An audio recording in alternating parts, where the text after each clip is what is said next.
We're live.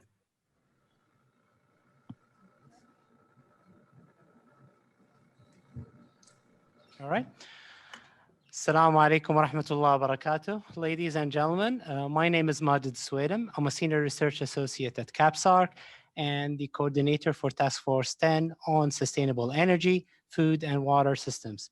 It gives me a great pleasure to welcome you all. This webinar is co-hosted by T20 Saudi and the Energy and Resources Institute, TERI, in India.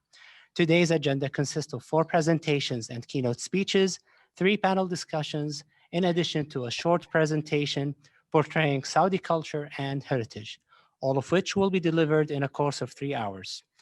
The webinar is meant to be interactive. Therefore, you are highly encouraged to submit your questions in the chat box.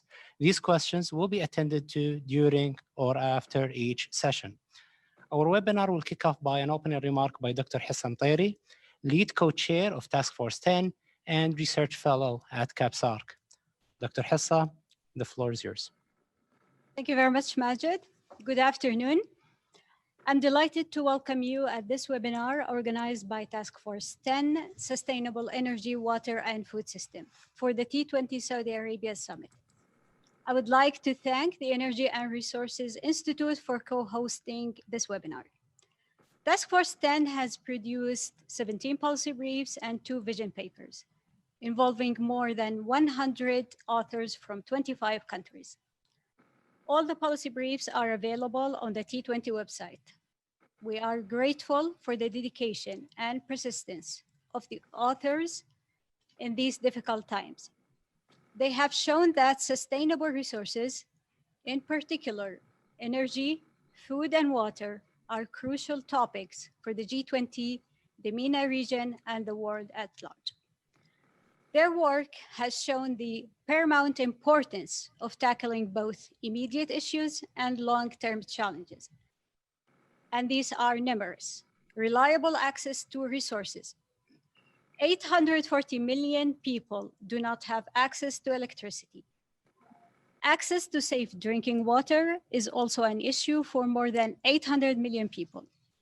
The uncertainty surrounding the transitions towards more sustainable production and consumption system, which might discourage the investment necessary to ensure the stability and security of markets in the future. And the list of challenges is longer. The COVID-19 crisis has added new challenges. Among other things, it has tested the resilience of supply chains and destabilize global markets.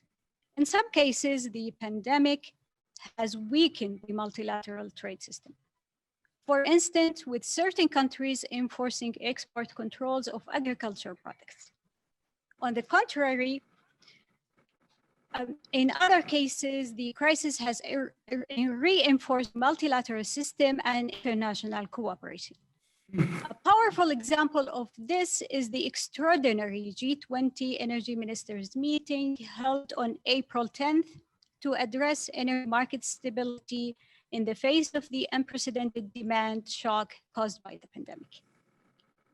The importance of long-term challenges is reflected by the recent G20 Energy Ministers' endorsement of the circular carbon economy. I'm very excited by the prospect of hearing the perspectives of all our distinguished speakers and panelists on these issues. We will offer insights and views from different parts of the world and field of expertise. I thank them very much in anticipation for this.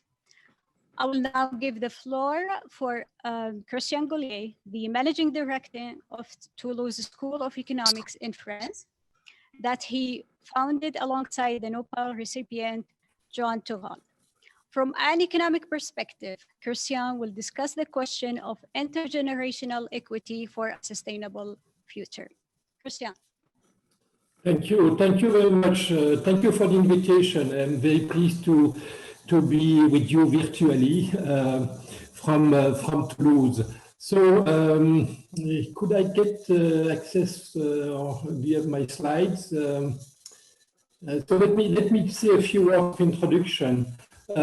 So I would like to talk today for the next 20 minutes about our responsibility toward future generation.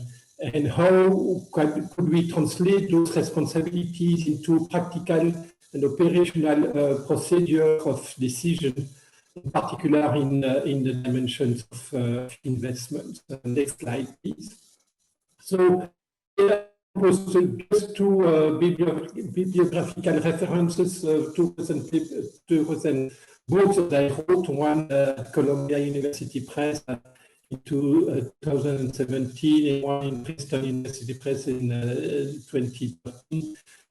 The left is more about, the debate about discounting, whereas the others is more specifically devoted to financial issues. Okay, next slide. So the investment question and how should we determine the size, the size of those investments when we have to put on the balance the short-term and the long-term costs and benefits of those actions is critically important in many dimensions, particularly these days with the coronavirus crisis, where obviously we have a very short-term needs to satisfy, and at the same time we need to face many other challenges. Some of them are very long-term, in particular the climate change problem. So, so the deep question I would like to address is: do we do enough for the future? And so that's related to question about investment infrastructures. I mean, many infrastructure we built in the past will be there for many decades and centuries. Same thing for the one we would like to implement in the future, but also investment in human capital, like educational investment, research and development are important issue. Do we do enough in those dimensions? Similarly, I mean, I hear you to an audience, in particular in Saudi Arabia, exhaustion of non-renewable natural resources. Do we extract too much of them or not enough of them in the current time? Do we protect enough of our environment? All those questions are related to both the question of our responsibility toward future generation and the problem of how do we value those actions to environmental protections or investment in that infrastructure. So, of course, the role of financial markets is very important in those dimensions. Typically, financial markets drive those investments by sending price signals. The risk-free rate, obviously, is very important to determine whether we should invest or not, whether we should save more when we are consumers, but also as a financial market tell us how much risk we should take, because we know, I mean, financial market penalize institutions that takes too much risk compared to the return of the different projects in the portfolio. So the deep question I would like to address behind the question of our responsibility toward future generation is: what are the price? How should we value the future when we make an investment? How do we value the future benefits of those investments compared to the short-term cost of making those investments? So of course the risk-free rate and the risk premium tell us something about that, but I would like to have a more, rather than having a financial approach, I would like to go more deeply into a normative, a moral issue behind those responsibilities toward future generation. And of course, the beliefs we have about how the world will look like in a century or two is of course very important when we think about: do we do enough or not enough for that future?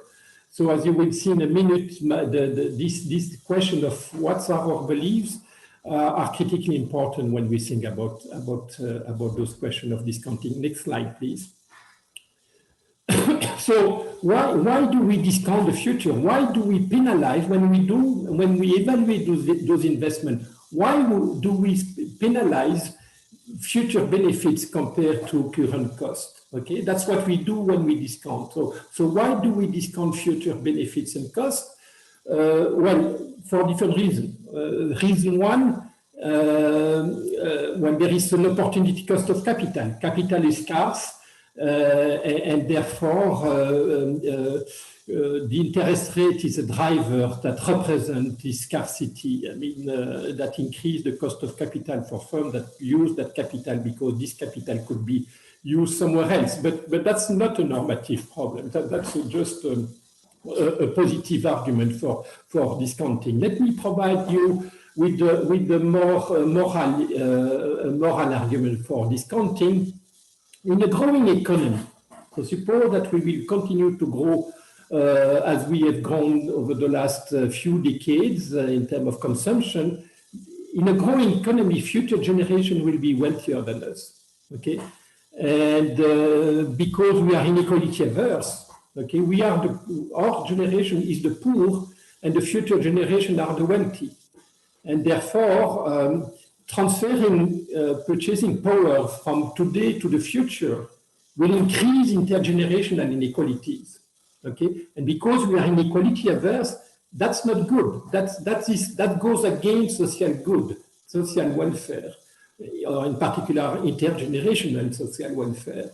So the discount rate can be perceived as or interpreted as the way to penalize investment because they ask sacrifice from the poor and to provide benefits to the wealthy, as sacrifice for the current generation for benefits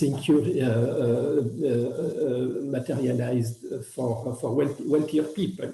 So the discount rate is the minimum internal rate of return that is required for an investment to compensate for this adverse effect of this investment in terms of increasing intergenerational inequality. So that's the deep reason why in finance, and more generally in economics, we discount the future. It's certainly desirable to discount the future in a growing economy because we are inequality averse. Okay, and as we know, the question of inequalities is critically important intragenerationally, but it should also be important intergenerationally. And the discount rate is the key solution or the key ingredient to weight the benefits of the investment in terms of expected return against the fact that those investments increase intergenerational inequalities. But of course, we are not so sure that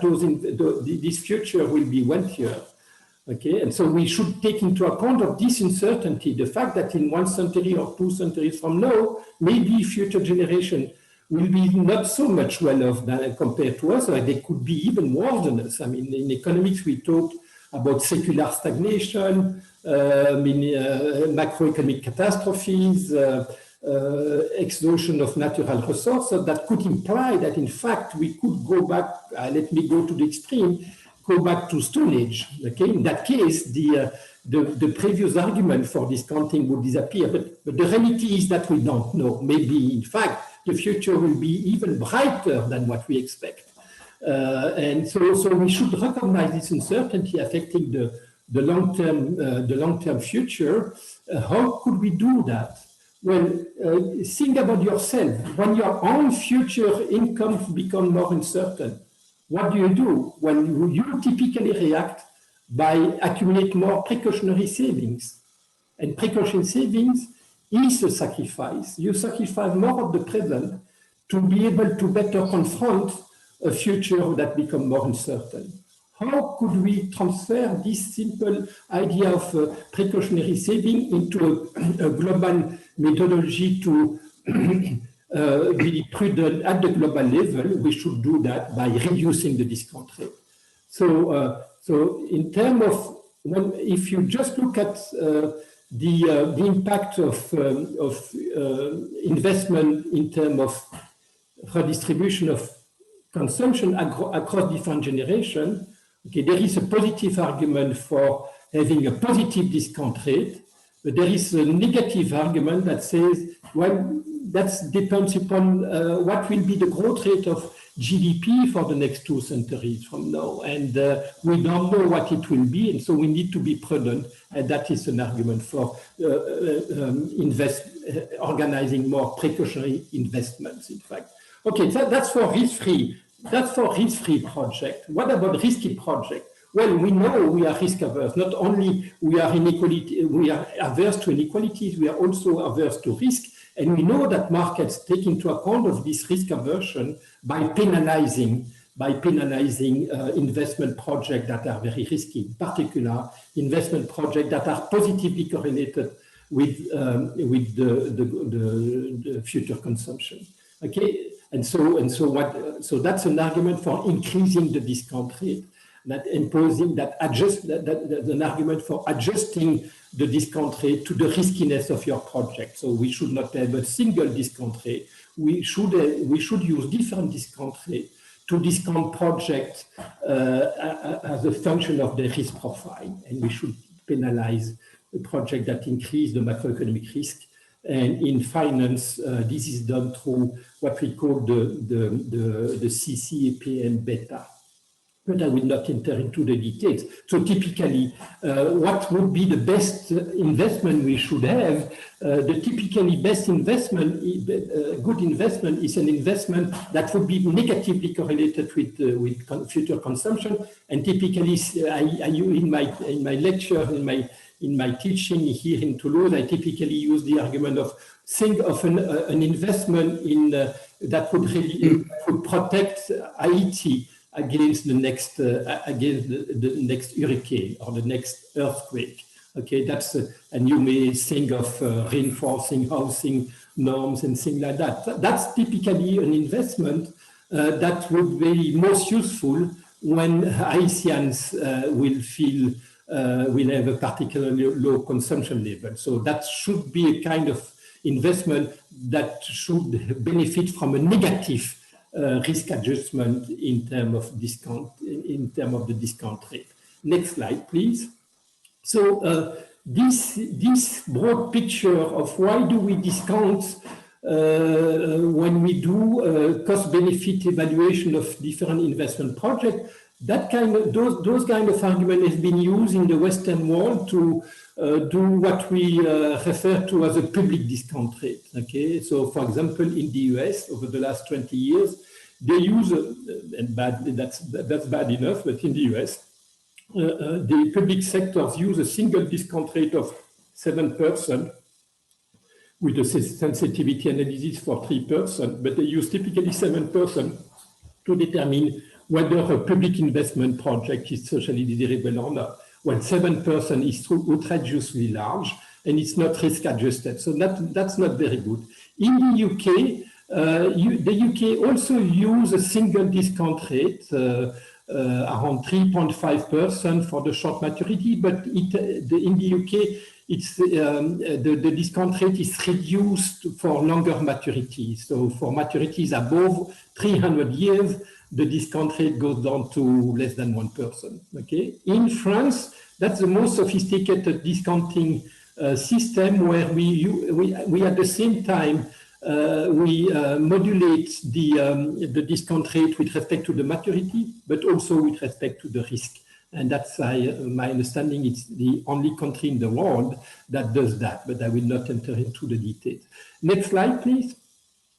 So this is, I'm sorry for the technicalities here, I will be very short. This is just to give you a flavor of what we do as economists when we think about how to evaluate investment projects. So typically what we do is we have an objective function that is represented by this first equation at the top of the slide, which is just a discounted sum of the flow of future expected utility of the different generation who will either bear the cost of the investment or benefit from the materialized benefits of this investment over time. And we look at the margin, whether this specific investment, given our beliefs about the evolution of aggregate consumption, CT, how this new investment that will change the consumption level at different maturities, probably in an uncertain way, how this new investment will affect V0, the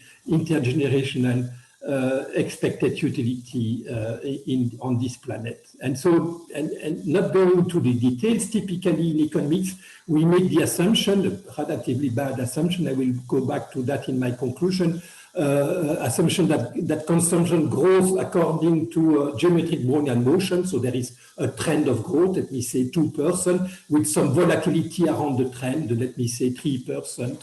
And that describes my beliefs about, our collective beliefs about the future of life and consumption on this planet. And if you do that kind of assumption, you get the kind of discounting system at the bottom of the slide, where the capital R is the risk-adjusted discount rate, RF is the risk-free rate, beta is the specific the risk profile of that is specific to each project, and pi is the aggregate risk premium. And so you have a specific formula for the risk-free rate and for the risk premium that summarizes mathematically the kind of argument that I presented 2 slides ago. But I will not go into the details. So let me switch to I think the last slide. Yes, let me just conclude my presentation for the last 4 or 5 minutes with the discussion of some of the different elements. So first thing, I would like to stress that in many countries there still exists a fallacious interpretation of what in economics we call the Arrow-Lin theorem. The Arrow-Lin theorem tells us that states are so big and they can diversify the risk they take on their public investment portfolio. They can share the risk with the entire citizens of the country, that the state should be risk neutral. Well, that's not true. That's a false interpretation of this Arrow-Lin theorem from the Nobel Prize winner Kenneth Arrow, who published this theorem in the early 70s. This is true only for projects whose benefits are uncorrelated, let me say, statistically independent of the evolution of consumption in the economy. And so take any example of a long-term investment project. Let me say water investment or investment in energy. It's completely clear that most of these investment projects have benefits that are not independent, of the fate or the destiny of prosperity in that country. The best example again was my Haiti example of improving buildings, public buildings in Haiti to protect against hurricanes or earthquakes. Clearly, the benefits of doing that is positively correlated, negatively correlated, sorry, with aggregate consumption of Haitian people. Of course, what I also said earlier is linked to the asset pricing puzzles. So we know that the kind of assumption I made earlier about inequality aversion, risk aversion, and their calibration using experimental analysis or data crunching of observed behavior under risk by real people, that leads to estimation of the risk-free rate and the risk premium that are quite different from what we observe on the financial market. So typically, if I calibrate my normative model, I would get something like a risk-free rate of 4% per year. Okay, the argument, remember the basic argument of inequality aversion in a growing economy. If you believe that the economy grows at 2%, we should use a risk-free rate which is approximately equal to 2 times the growth rate of the economy. So you see, if you believe 2%, you should use a risk-free rate of 4%, which is outrageously large compared to the observed interest rate we see on most markets these days, in particular in Europe, where the risk-free rate for short maturities is around minus 0.35%. So we call that the risk-free rate puzzle. So how do we solve that in economics? We solve that in economics by recognizing that we should not represent our beliefs toward the very distant future destiny of our economy as a Brownian motion. In fact, we have black swans, we have fat tails in the distribution of growth rate of consumption, we have extreme events. The COVID-19 is a perfect example. We have secular stagnation. All those uncertainties could not be represented with the Brownian motion. In fact, in reality, the uncertainty surrounding the long-term fate of our economy is much stronger, is much deeper. This uncertainty is much deeper than what could be represented by a geometric Brownian motion. And if we recognize that, and there are several ways to represent that, deep uncertainty, we can solve the asset pricing puzzle. In fact, of course, if we recognize the existence of black swans or the risk of secular stagnation, the risk-free rate should be much smaller than if we assume a much less uncertain future. Yes, and just to finish, if I have another 1 minute, that's this existence of deep uncertainty relative to the distant future is the argument that has been used by many of my colleagues and myself to justify using a decreasing term structure for the discount rate, in particular for the risk-free rate. Okay, because we know relatively well the short-term future, how it will look like. So there is not so much uncertainty. So we should not reduce too much the discount rate because of the precautionary argument that I developed earlier. But for the distant future, those uncertainties are so strong. They are accumulating at such a speed with respect to the maturity of your project. That's deep uncertainty justify doing more for that more uncertain future, and that is done by reducing the discount rate we specifically use for benefits, risk-free benefits materializing in the distant future. So let me stop here and thank you very much for your participation. Thank you, Dr.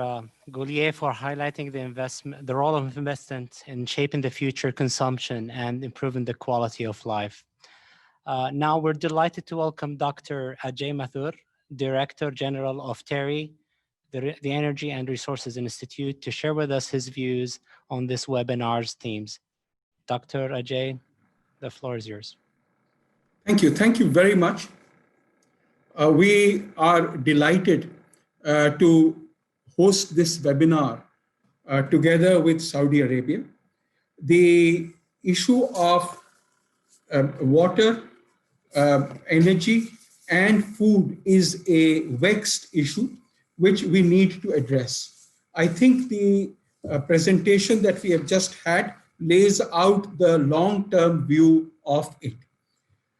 What we have seen is that the liberalization of trade globally has made the interaction between food, water, and agriculture ever more complex. And now water moves between countries as an embedded component of food and other products as quote unquote virtual water. At the same time, we are looking at large scale land acquisition for a variety of purposes, but primarily so as to have more efficient food production systems.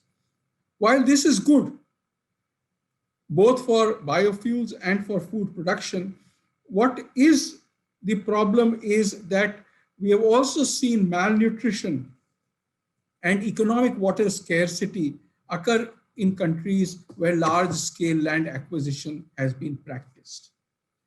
Now, the third problem that we see is that water, energy, and food are all measured in different ways with their own units of measurements, and more importantly, in governments, institutions, the mechanisms for their measurement are often located in different parts of the institutional infrastructure.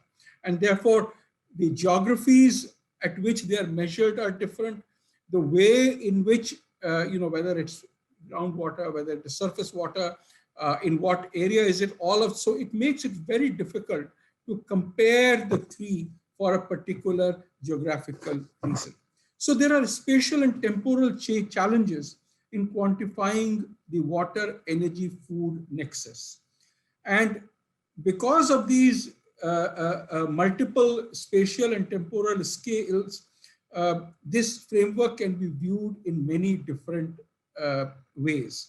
We can obviously, the problem is that these scales influence each other. So the WEF nexus could be taken at the level of a city, at the level of a water basin, at national, regional levels, or global levels. So what it does is it spotlights the problem of water resource management.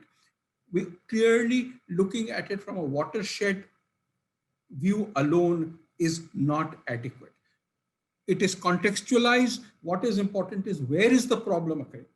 And therefore, what is the kind of water problem that exists in the context of that larger water, energy, food nexus? The final point that I want to make is that livelihoods are often not considered within the overall water, energy, food nexus. This is important for us because ultimately it is the poorest people who depend the most on this water, energy, food nexus for their survival. And they are the ones who are most affected, most severely affected by policy changes that emanate from a nexus approach. Now, because the achievement of food security, we look at it at the level of households, we look at the level of cities, at the national level, it is much more than balancing supply and demand on a macro scale. It is about looking at it for everybody at all periods of time, because what happens is that you could have food or water shortages occur in a small area in a small amount of time. You could also have droughts which are led food shortages which are led because of the non-availability of these resources in the right place at the right time. It is important, therefore, that pricing or valuation of all three are in the public domain and more integrated into the decision making that we do. As we look to the future, as we look to the point of looking at how is it that we integrate these into our livelihoods, we need to first ensure that they are actually counted. The issue, of course, is that we do the opposite. For a variety of reasons, and all of those are good socioeconomic reasons, we subsidize all the three. We subsidize energy, we subsidize water, we subsidize food. In different geographies, there are different things which may be subsidized. But the point remains that the increase in energy prices increases the price at which we get water. Groundwater extraction, typically in all geographies, the price of groundwater is zero. We need to agree on how do we look at this price at a global level and how do we integrate it into our own systems. I am delighted that we have had the opportunity to bring a spotlight onto this nexus, to get the world's leading thinkers to consider how is it that we can move ahead in enabling policy changes to help address this nexus rather than in making it more perpetual and making it more problematic as far as people are concerned. With that, I want to thank our hosts, the Saudi presidency of the G20, and I can't tell you how delighted I am at the opportunity to co-host this webinar with CAPSA. Thank you very much, Ajay. And we are actually thankful for Terry to co-host this webinar with us, but we cannot let you off the hook and we will use this opportunity actually to ask you a couple of questions. So the first question I have for you, the way energy transitions are managed depends on national and local circumstances. Since you are very familiar with the Indian policies for the management of natural resources, please could you share with us your views regarding India and put the Indian case into an international perspective? So this is a major issue in India, and what we see is that it is happening elsewhere. And actually, if you ask me, climate change is exacerbating this problem in different parts of the world. So let me spend a couple of minutes on this issue. The first issue is that in India, as I mentioned, in most parts of the world, groundwater is not priced. And therefore, pumping groundwater to provide for water for food, for agriculture, is the preferred way of providing water for agriculture. This is the current situation. What has also happened is that, over the last 50 years, the emphasis on growing enough food for our population has meant that there has been a constant move towards lowering the price of energy that you use for water extraction. So energy is not priced for water extraction, groundwater is not priced, and therefore the food that is produced is, in my view, underpriced as far as water is concerned. We see this as a major problem. We see this as a major problem in actually most countries of the world, where for ensuring the safety nets for people, we have tended to reduce the prices of water and electricity. As we look to the future, Hossa, it is very, very important that we address these issues. In every country, the solutions will be done differently. We are seeing, for example, that solar pumping provides an option, because with solar pumping, the cost of the solar pump is taken on by the farmer, but then he's pumping only for a few days in the year, maybe 100 days. The rest of the days can be used to supply electricity into the grid. And this is electricity that is produced in a decentralized manner. It is not coming from a power station far away, and therefore all the losses that occur on the way. Consequently, the cost of supply of electricity to rural areas becomes a lot less. We believe that there are major benefits that can be obtained not only in India, but across the world to bring this nexus, to address this nexus. Thank you very much. So I know that you are very concerned by the question of efficiency for the production and use of resources. What are the main issues and opportunities that you see? In resource efficiency, we believe, and this is based on the huge amount of work that we have done and others have done, we believe that there are two key issues. The first is the availability of resources, financial resources particularly, but also information resources, also access to how do you bring in efficiency. Let me give you a very simple example. If I am a farmer and I'm looking at putting in a more efficient pump so that I only pump as much water as I want and I only use the amount of electricity that is needed. Another example in the same area is fertilizers. Same question. So the issue is, how do I have the resources to get a better pump? How do I have the resources to get organic fertilizer instead of inorganic fertilizer? And how do I know that there is what is adequate? When is it enough? So one of the issues that we need is the better availability of measurement technologies, whether it is for water, whether it is for fertilizer. The second thing is we need a greater amount of credit to be made available, particularly in rural sectors. This is not, it's only rural, it's also urban, but particularly in rural sectors, for taking on resource efficiency measures.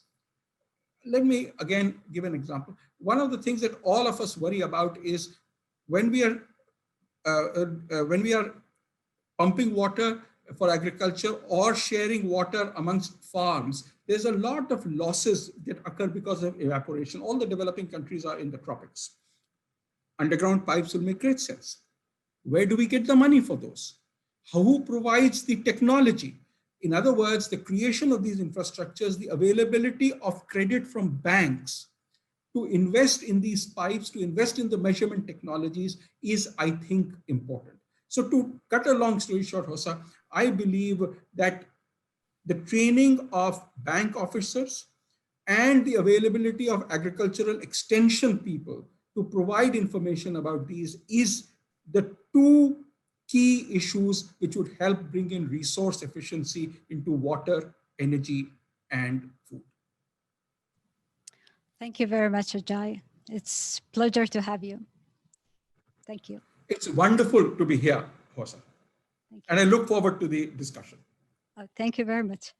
Majid, it's over to you. Thank you, Dr. Mathur, for sharing your views on this webinar's theme. Now it gives me a pleasure to hand over the mic to Dr. Rob Voss, Director of Markets, Trade and Institutions at the International Food Policy Research Institute. Dr. Voss will moderate the Innovations for Sustainable Food Systems panel discussion. Sir, the floor is yours. Thank you very much, and good morning, good afternoon, good evening, everybody. It's my pleasure to moderate this session. Before I enter into a dialogue on innovation, sustainable food systems, let me set the stage. We're living a tremendous challenge, that of COVID-19, that has put food systems to a test. And we could say that the food systems have both passed and failed the test at the same time. By and large, supply chains have held up well, especially those for staple foods, and they've been able to quickly adjust to disruptions to logistics, demand, and labor shortages.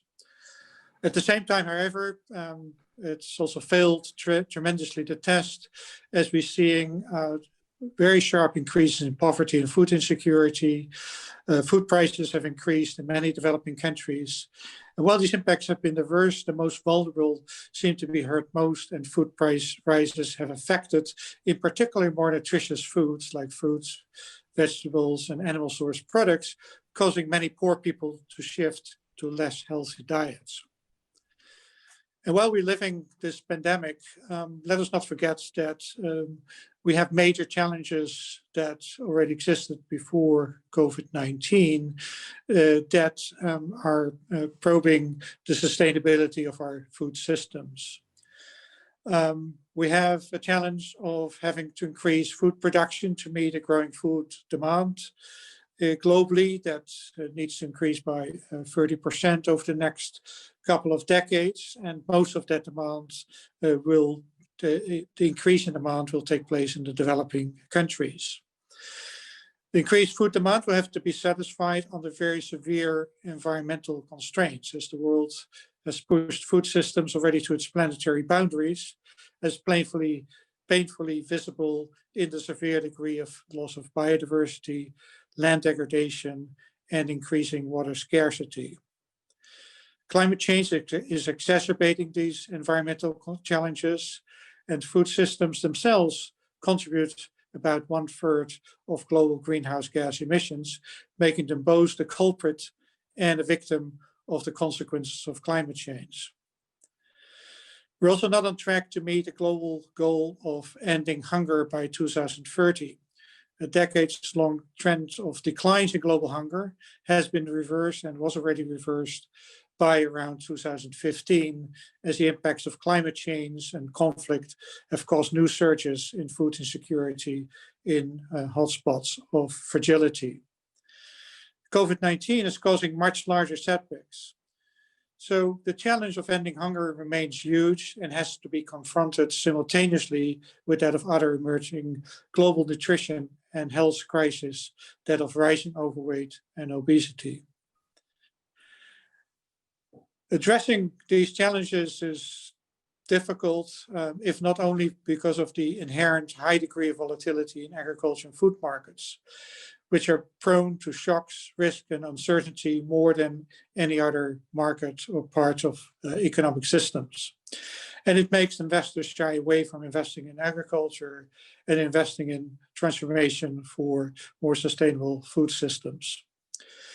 These are huge challenges, but perhaps the COVID-19 crisis presents an opportunity for countries to rebuild better by reorienting the public policy and support provided to food systems to become more productive, resilient, and environmentally sustainable, while strengthening food security and improving diets. A broad range of policy briefs were prepared for this task force and discussed the challenges and proposed a number of solutions.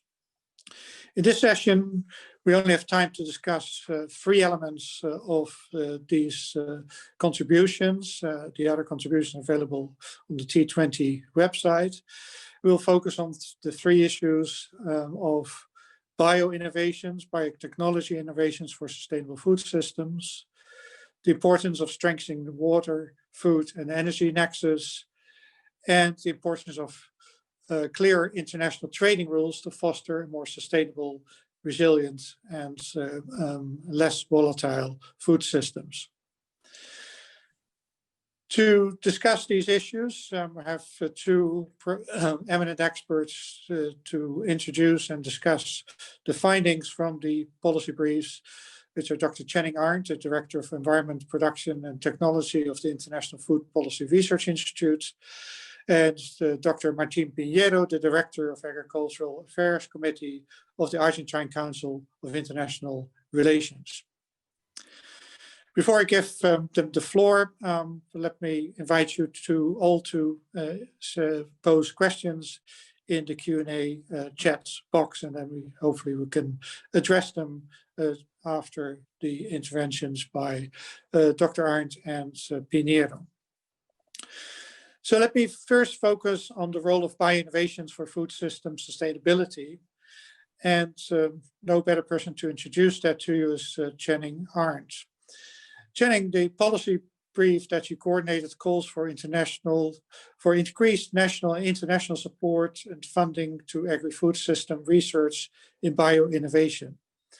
And you call on the G20 to give a big push to such efforts. So could you answer how you would do this through 3 questions I have for you. First, can you give us some concrete examples of the type of bio-innovations that would be most promising and effective to address the key challenges of food system sustainability? And second, many climate resilient technologies already exist, but yet we see very slow adoption and low adoption rates by farmers around the world, especially in developing countries where those technologies are most needed. So what is needed to come to a new and truly green revolution in terms of the widespread adoption of these more sustainable technologies and practices? And lastly, many bio-innovations come about by genetic modification or gene editing of crops and animal breeding. This is highly controversial with some governments, but also among consumers. So what can the G20 do in your view, and what kind of regulation needs to be put in place that could help address the key concerns and help ensure widespread adoption of these new forms of sustainable technology? Channing, you have the floor. Thanks a lot, and thanks to the T20 for having us. Just to reiterate a bit on the points that Rob made in terms of problems that we have looking forward, big increases in food demand over the next 20 to 30 years, a need to shift consumption towards healthier diets, this whole issue of shifting from a greenhouse gas source to a greenhouse gas potentially sink, adapting to climate change, preserving the environment and biodiversity. And really, as Rob was saying, these problems center in the developing world, and public research dominates there. So if we're going to face these global problems as a global community, then we need to look into G20 support for public research in developing countries. And the good news is historically that research has given really high returns. So a benefit cost ratio of maybe around 10. These are difficult to estimate, but the returns are generally quite high. If we go and we look at, there's a lot of examples of bio-innovations that are in fields and giving big benefits. So we just published last week a large review of in India, and this is showing big reductions in the need to spray pesticide, big increases in yields, and so lower cost, greater yields is translating into much higher profit or return per acre, and this is accruing to small farmers. Another example that we looked at also, on the genetic engineering side, is eggplant in Bangladesh, and once again, it's an innovation that is really targeted at decreasing pesticide use. Eggplant is sort of a staple crop in Bangladesh. It's very, very widely consumed, and it's sprayed a lot. And so this new eggplant variety takes a lot less spraying, yields a lot more, has fewer infestations despite the lower spraying, and it's more profitable and much better for the environment.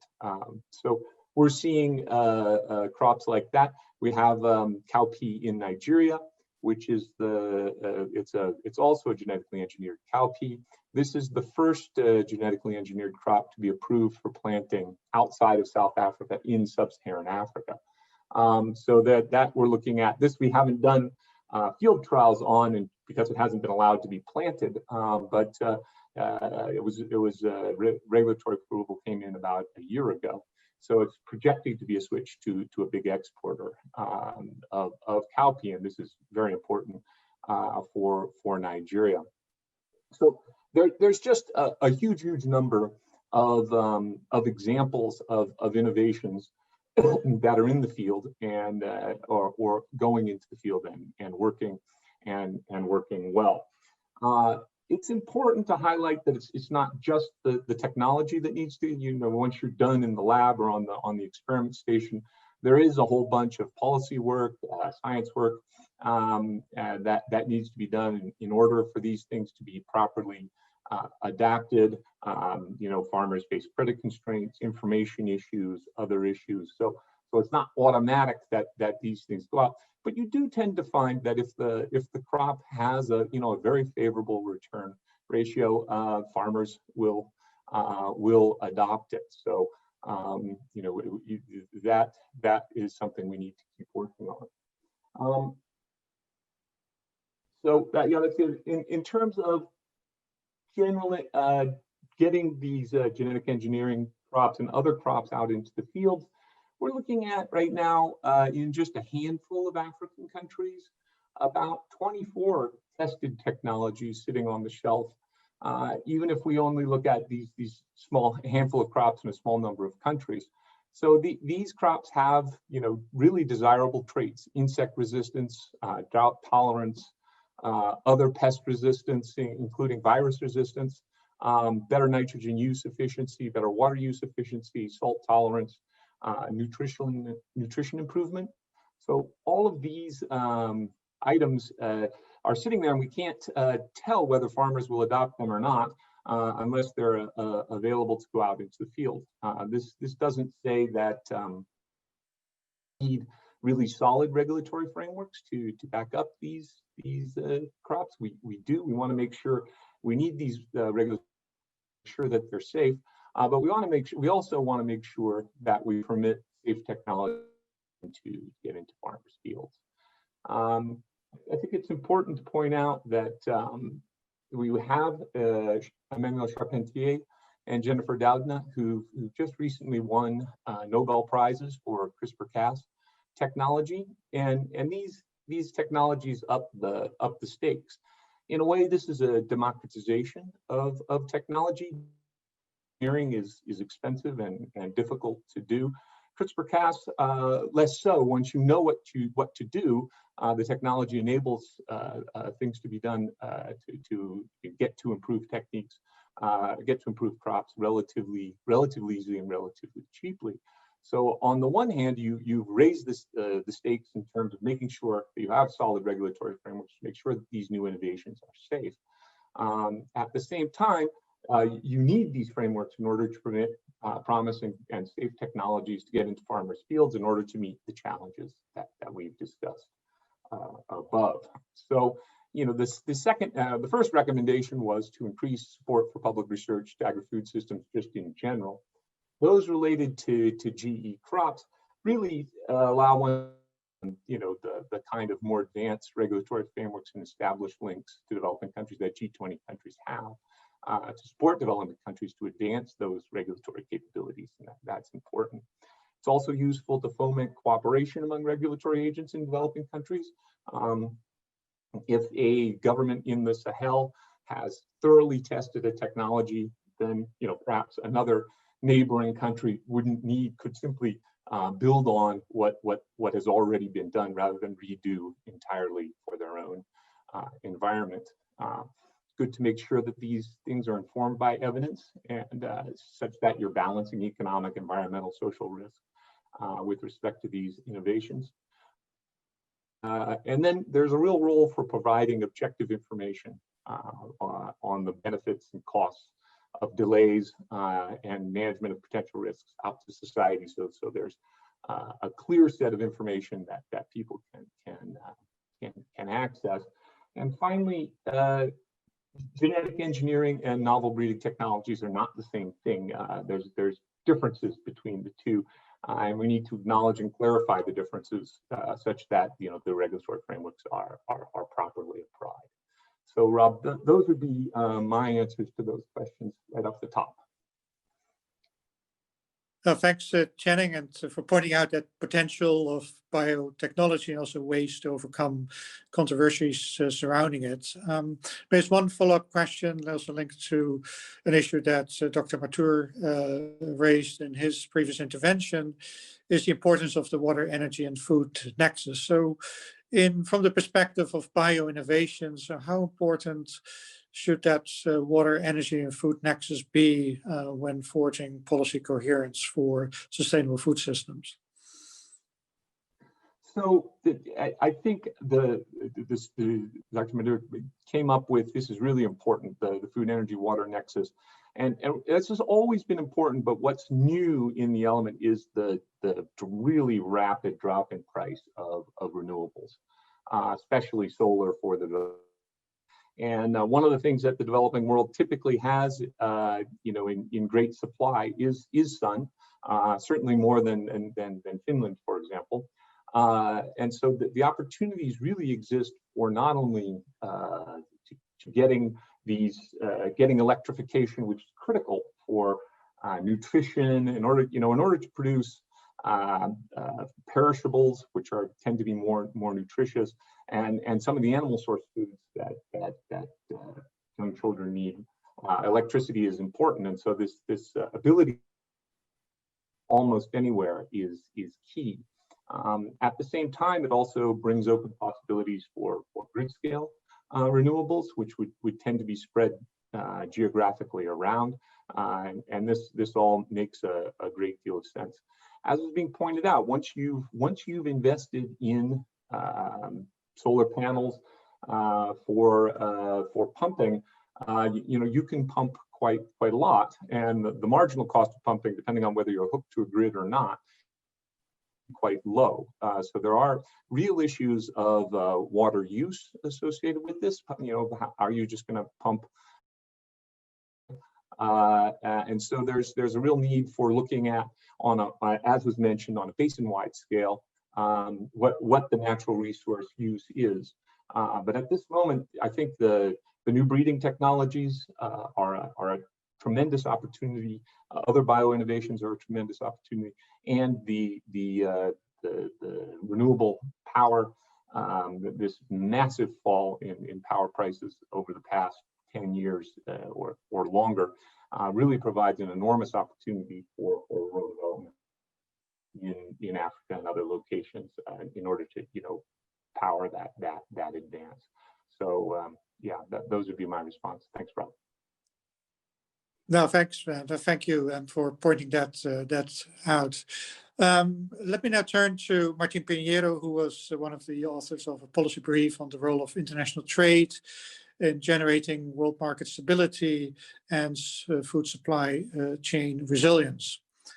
In the first months of the pandemic, we've seen important producers of staple foods imposing export bans, and this has created high volatility for wheat and rice markets, but only for a relatively brief spell.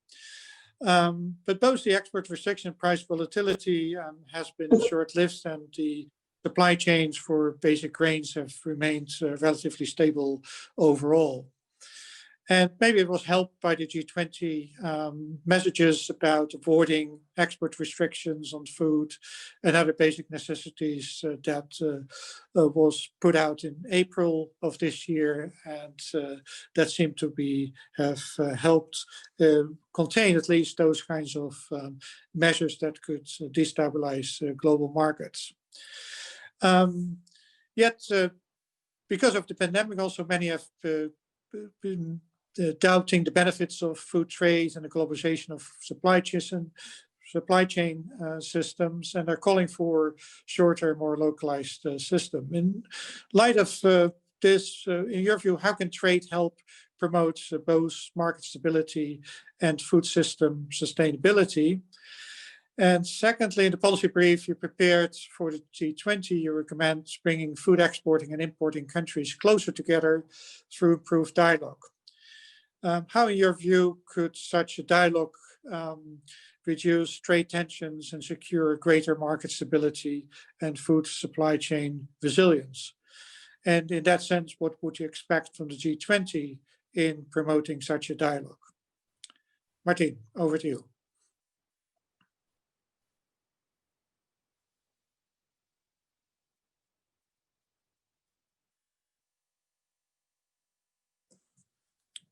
Martin, I can't hear you. Yes, now you hear me? Yeah, now you're okay. Good. Thank you for this introduction. I think that you raised three very important questions or themes, and let me say a small, short comment on each one of them. The first one is the reaction against the COVID pandemic has brought some negative reactions towards long production chains and trade. And let me say very briefly that I think that this is a little bit of an overreaction, not totally warranted by the evidence, in the sense that food trade has remained quite stable during the pandemic, and has shown that production chains, long production chains, have shown to be quite resilient. If you see, trade has decreased or is decreasing this year, but global trade, total trade, 15 or 20%. Food trade has remained more or less stable. Prices have moved a little bit. I have the feeling that less because of the pandemic and more because the trade problems between China and the United States, and at least in the basic commodities. So in the end, I think that food trade will remain quite stable. It is true that food insecurity has increased during the pandemic, but this is basically because the shock on income that large populations, large segments of population have had, which diminishes their access to food, but not because food. Some problems that have been with fresh foods in some regions, but this is a relatively minor thing if you think about food security globally and totally. So I have the feeling that when COVID passes, food trade will regain the position that has had in the last few years. Second question is, what is the contribution of trade to food price stability, and global sustainability? In regards to the first one, let me say that trade is very essential for global price stability, because countries import because they cannot produce enough food for their populations. Imagine without trade, what would have happened, for example, in China last year and this year with the swine fever, if they would not have been able to import meat. Meat prices, pork prices, meat prices in general would have rockets in China, with grave consequences on food security and even political consequences. So trade is fundamental to stabilize prices at the global level, especially when disruptive climate, floods, droughts, etc., come into specific regions.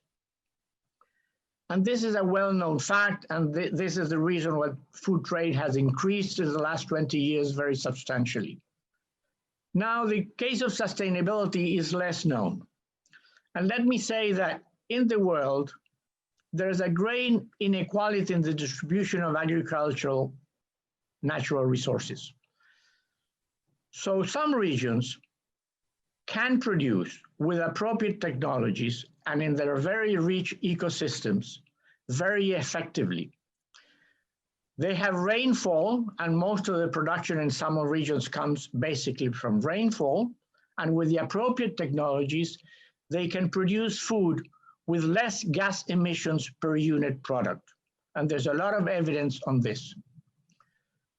So the result is that trade also contributes to global sustainability, but by providing food from regions that has less gas emissions and have a better use of water, something that was mentioned by a previous, by Dr. Mansour before, allow for the global production of food to be more efficient, both in terms of gas emissions and in water resources use. There's a lot of technology being developed for that. A project CERES, a project that your own institution co-manages, has identified a number of technologies that can contribute to that, and also the incentives that are needed for farmers to adopt that. So the brief mainly recommends more work in that same direction. Finally, the third theme. The brief proposes that a small number of large net importers and large net exporters increase dialogue in the direction of finding the possibility of special plurilateral trade agreements. The basis for that is that, as everybody knows, trade is under fire at present time, but agricultural trade has not made much progress in WTO, the organization that defines the rules for trade, in the last few years. The main reason in my mind is because there are a large number of countries, actually 129 that participate in those negotiations. Countries that have very different needs, very different opportunities in regards to food need, food production, and food consumption. So that very difficult context has enabled negotiations to increase. For the small number of countries I'm mentioning, China, Korea, Japan as the net importers, Mercosur, Argentina, Brazil, Australia, partly United States as the big net exporters. For them, food trade has a special importance. For the exporters, because the economy depends from exports. For the importers, because importing is a major political element, is the food security of their people, is the assurance that they can feed their population. So we think that dialogue between that small number of countries could progress more rapidly and establish new rules for them to have trade. Of course, plurilateral agreements in the rules of the WTO have to be open to other countries that want to access to that once they have been agreed. And that, of course, is included in the brief. So G20 could help by promoting this idea, and the countries that are members of the G20 would have a responsibility within the WTO to push this idea, to organize the dialogue. And in addition, there's an organization called AMIS, a project called AMIS, which is housed in FAO, funded by G20, that is responsible of collecting information on trade, food production, food security, and trade. The brief recommends that AMIS develop special activities in regards to that information in those countries, and at the same time generates proposals for negotiation. That could be the basis for the negotiations between that small group of countries. So those are the main elements that you raised in your opening statement and the two main recommendations in the brief. So thank you, Rob, and I'm, of course, open to any questions. Thanks, Martin. That's very clear. I just have one follow-up question that maybe also listeners might ask is, so in terms of these negotiations between food importers and exporters, so what kind of rules or agreements you think they would be establishing that would be different from the kind of rule setting we would get under the World Trade Organization, where things have not moved sufficiently well. So what do you think they would do different in terms of balancing between the immediate needs to satisfy food demands around the world and the sustainability question that is the main challenge of food systems these days? Well, for one, they could progress in trade facilitation and in all the non-tariff barriers limitations related to safety, to nutritional aspects, at present probably sustainability standards that are being developed, that could be talked and agreed, not necessarily resulting in a trade agreement of the traditional nature, but establishing agreements on how those will be dealt in the actual trade process. That is as a minimum. As a maximum, some of the countries could probably establish indicative quantities of what they will sell and buy on 1 year, giving assurance to the exporters of some basic indicative quantities and giving security to the importers that the exporters will comply with these indicative quantities. This is a more difficult issue. It has a lot to do with prices because, of course, exports are done by the private sector, and we need to think very carefully how that would be worked. But it would be sufficient to have agree on some indicative figures to organize the private sector and have the private sector have some understanding at what are the trade expectations from those large countries. Remember that trade between the 10 countries, the 5 biggest net exporters and the 5 biggest net importers, represents a very large proportion of total trade, a very large percentage of load.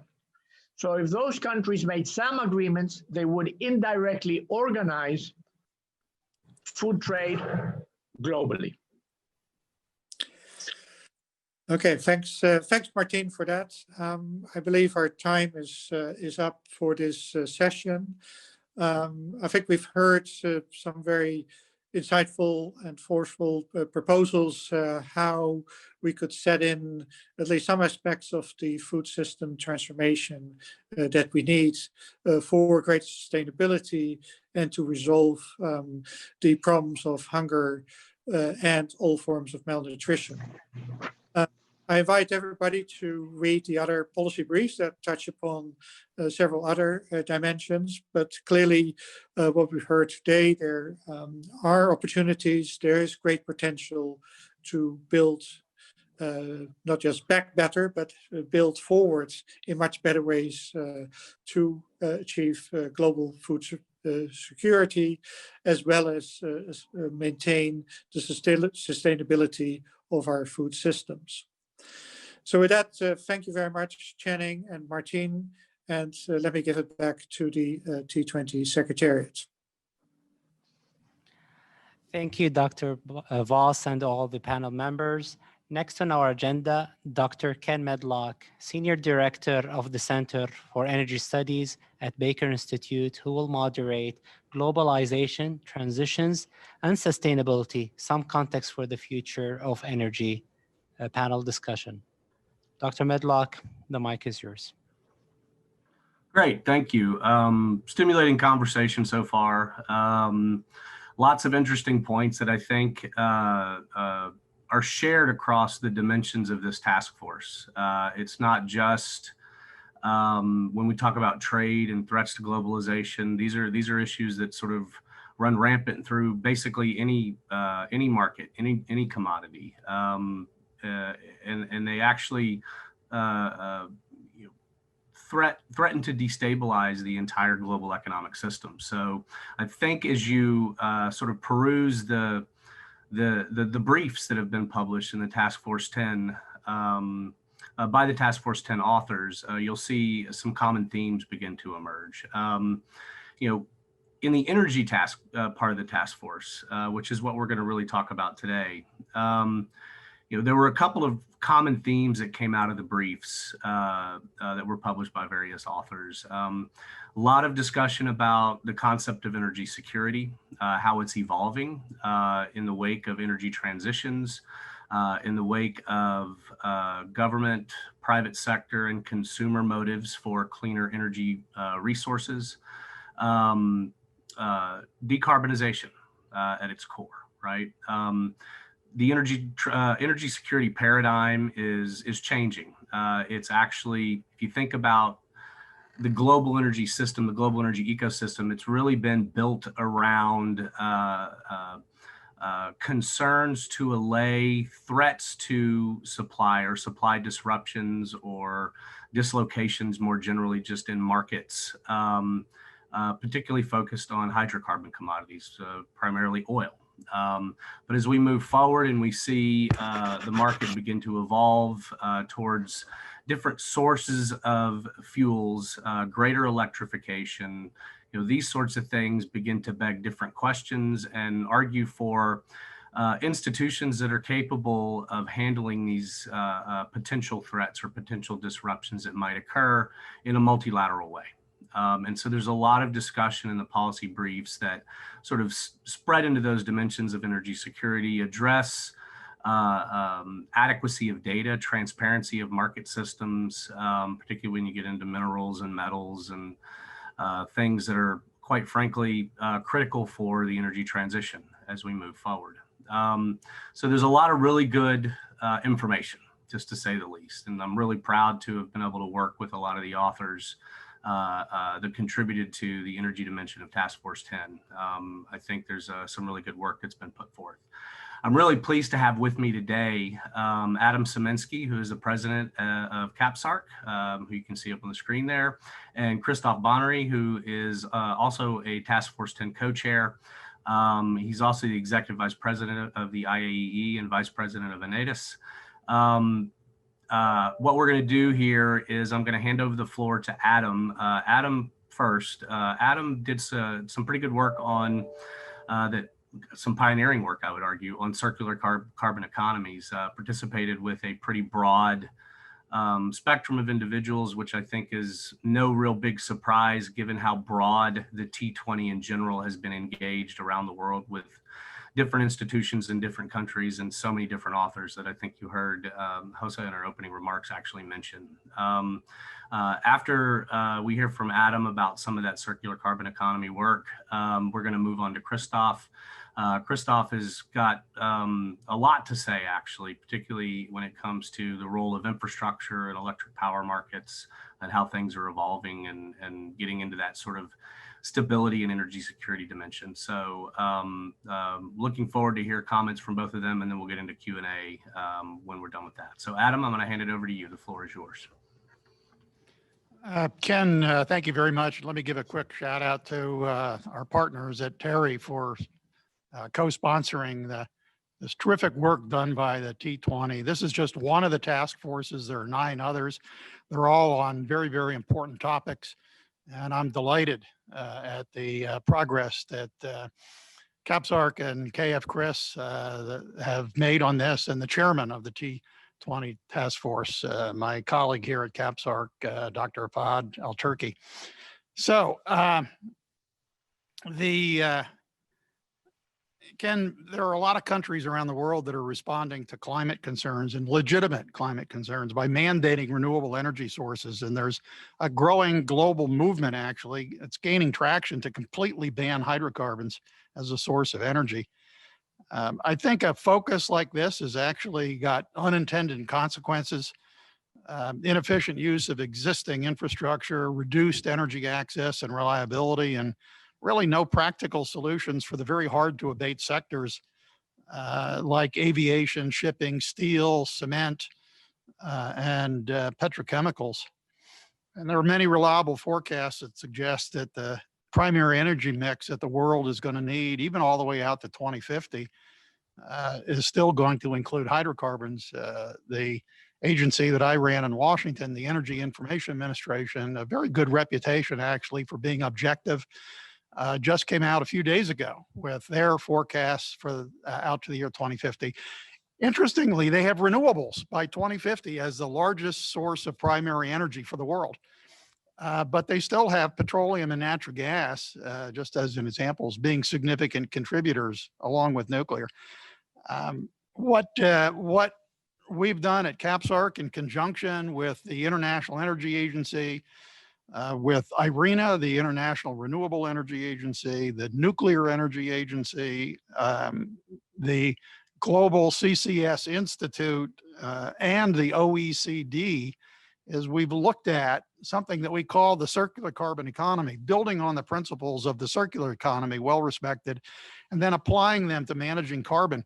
So reduce the carbon that has to be managed in the first place, reuse carbon as an input to create feedstocks and fuels, recycle carbon through the natural carbon cycle with bioenergy, and remove excess carbon and store it. The CCE framework offers a holistic, integrated, inclusive, and pragmatic approach to managing emissions. Let me just mention some of the studies. Energy efficiency, looking at air conditioning, improved building envelopes, efficient vehicles. A report was done on that by the International Energy Agency. IRENA did 2 reports, one looking at non-biorenewables like solar, wind, and geothermal, and another one on biofuels and bioenergy. The Nuclear Energy Agency looked at small modular reactors and the potential use of nuclear for hydrogen production. That could be very important. Carbon utilization done by the IEA looked at fertilizers, methanol, enhanced oil recovery. And by the way, Saudi Aramco and SABIC here in the kingdom have been very active in working on those ideas. Carbon capture and storage, direct air capture, again, another technology being looked at by Saudi Aramco was a study there was sponsored by the GCCSI. Hydrogen, blue hydrogen, green hydrogen, all colors of hydrogen actually were looked at by the IEA, and NEOM is leading the way on green hydrogen with the world's largest $5 billion green hydrogen project being sponsored by Aqua Power and Air Products. Finally, the OECD looked at the key policies needed to develop and deploy these technologies. Just a quick note on the technologies. This is critical. Developing and deploying these technologies is absolutely critical to dealing with the climate goals. renewables and efficiency are extremely important. They're critical. Most governments already recognize that. Even here in the kingdom, most of the projects that exist right now are actually on the efficiency side. But that's alone is not enough. We really need to look at things like carbon capture and storage and direct air capture and many other kinds of technologies.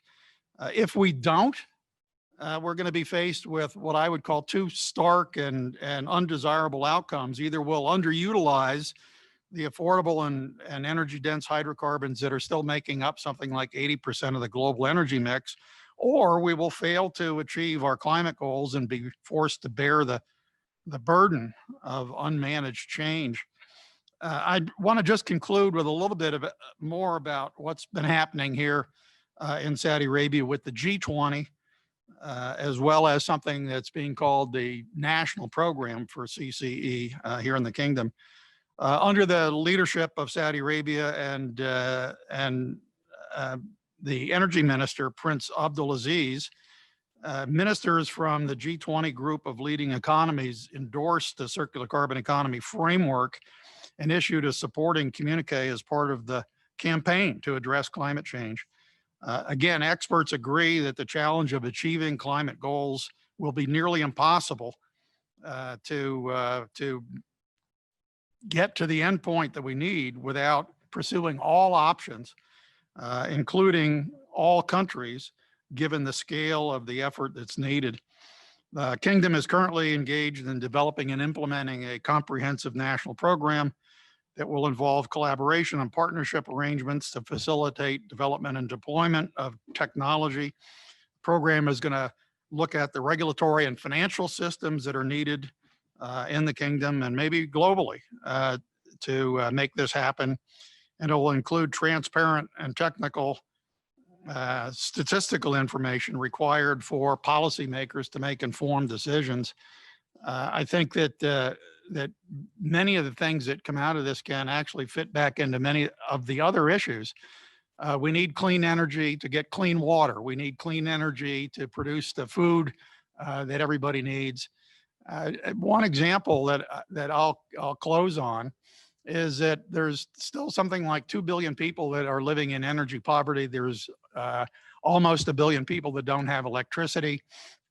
And clean cooking fuels are a real problem for women and children. One of the other task forces that the T20 has been looking at. This is a real issue that needs real practical, pragmatic solutions. And I challenge everybody here to jump in and help foster these technologies that we need to address the problems. Thanks very much, Ken. Sure. Thanks, Adam. Lots of interesting things that touch on. I'm going to pull on some of those threads actually after Christoph talks, and we'll get into a discussion, the three of us. But one thing you just mentioned at the close of your remarks, which I think is incredibly true, which needs to be said, is the entirety of civilization sits on a three-legged stool, which is food, energy, and water. And if any one of those breaks down, then civilization is at risk. So I think it's incredibly important. The work that's been undertaken here and the communique that's been shared with the G20. So nicely done with the circular carbon economy work. Christoph, the floor is yours. Thank you, Ken. Thank you, all of you. Thank you for inviting me. I would like also to thank the other chairs of the T20 Task Force number 10 on what they have done and preparing this seminar. I would like to make, from my point of view, an echo from the work made by the authors in establishing their recommendation and policy briefs, and what work is doing by the energy economists community. For those who don't know what is the IEE is an association which is composed of energy economists from all over the world, from 40,000 energy economists established in 130 countries, with 31 chapters, and the last one is India. And I would like to congratulate Terry to be partner of this event. And we are producing conferences and publication with peer review processes, which make our conclusion quite relevant. Having said that, and to answer your question, I would like to compare two lists. As I said, the list of topics which have been, or dominant topic in the policy briefs that we have received, and the research made by energy economists to see, in order to compare the policy on one of energy and the economics of energy, and if we are addressing different or if we are complementary topics to be discussed.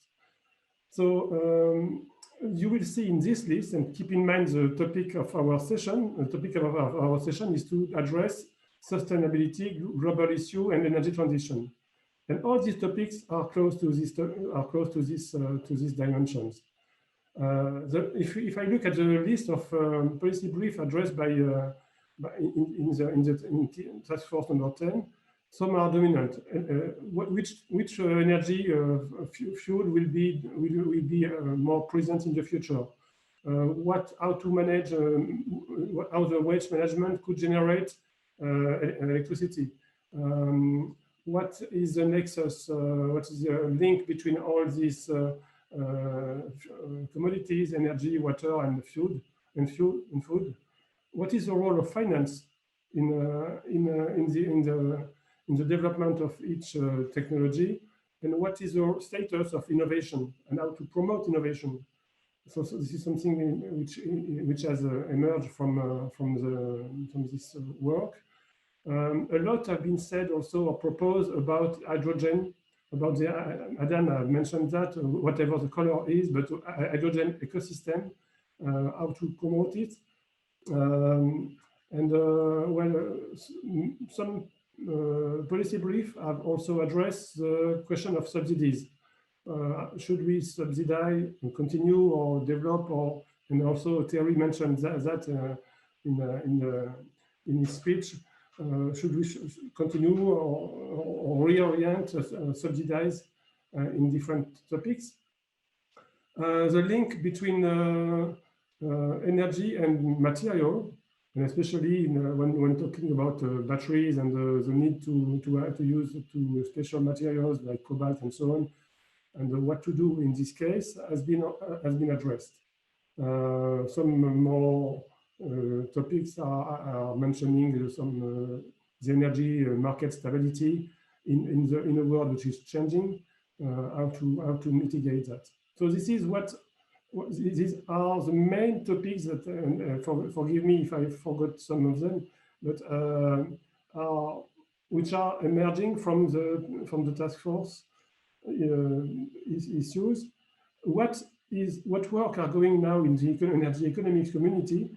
I will list some topics, and you will see that we are very close. We have the economics of hydrogen is also an issue, the question of research for economists presently.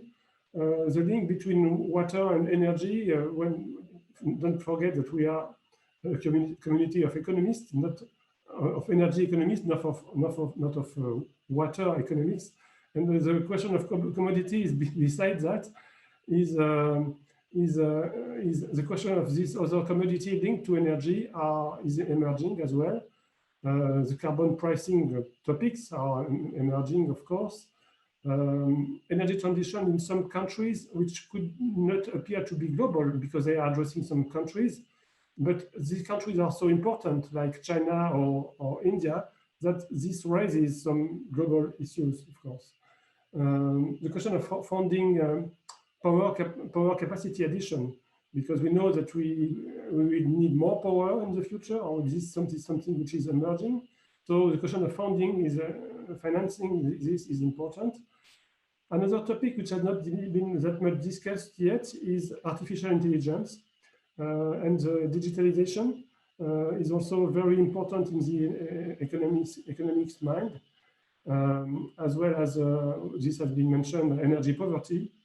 Nuclear power, it has been said by Adam, CCUS, and An interesting question has been risen, which is if we want to add new capacities in the electricity, first of all, do we have enough capacity? How to measure the level, the optimal level of capacities to be in the market? If something is missing, what is missing precisely, and who is responsible of this situation? Who is responsible of having an amount of energy missing, of electricity missing in a given market?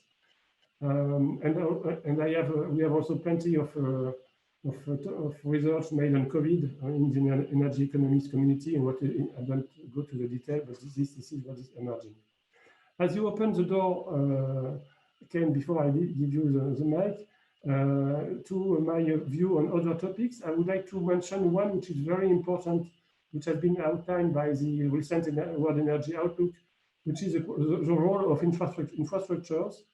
And among these infrastructures, the role of power networks.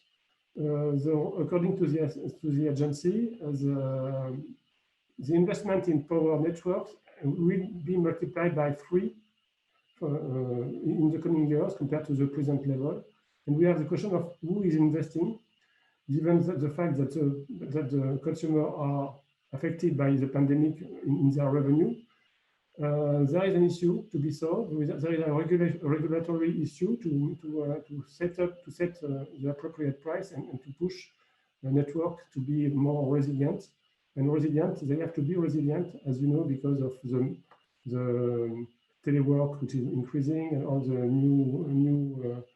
I could develop that in the question part on what has to be developed to go ahead after the recovery after the pandemic. That's it, and I'm open to have any question.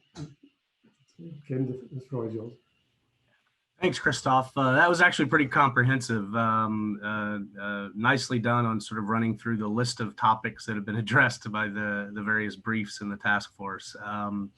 Again, I encourage everybody to read those briefs online. There's a lot of interesting information, and it's stimulating. I think hopefully it can stimulate some of you all that are listening to sort of dive deeper on some of the topics that are presented there, and maybe even publish in the Energy Journal. So I know Christophe gave a pitch for that through the IAE, so that's great, right?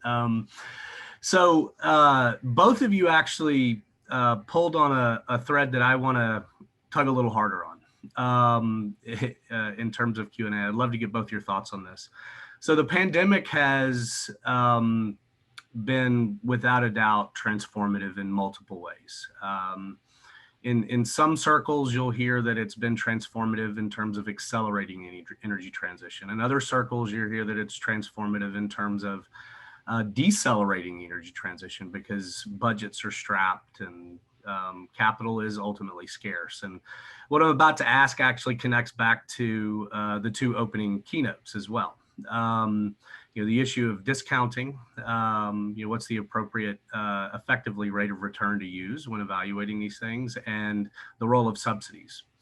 In a world, a post-COVID world, and this is really more of a short run than a long run statement that I'm about to make, that's tied into the question, but in a post-COVID world where governments have actually spent a Herculean amount of funds and effort to allay concerns, address public health issues, some more successfully than others, obviously, but effectively spend lots and lots of money to get economies back up and running.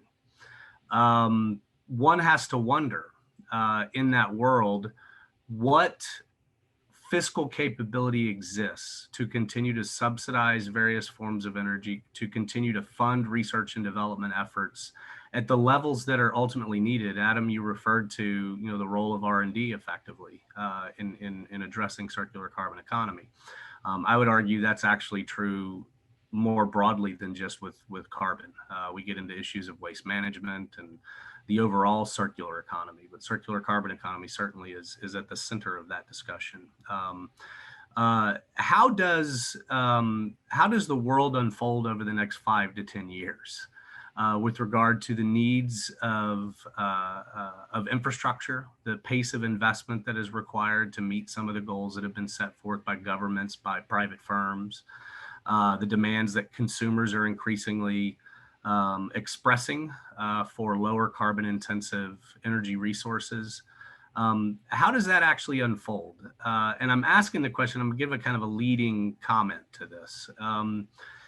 It seems to me, and this is where I want to get your perspective, that existing infrastructure really has to be leveraged to try to facilitate the right steps down a path to a lower carbon future. Deep decarbonization is something that's a term we hear about a lot now. And it's important in terms of addressing concerns related to climate change. But one has to wonder if some of the goals that are being put forth to do things in very, very rapid timescales. So by 2030, for example, or by 2035, even when you've got infrastructures in place that have been built to last much longer than that, that are based on incumbent fuel sources.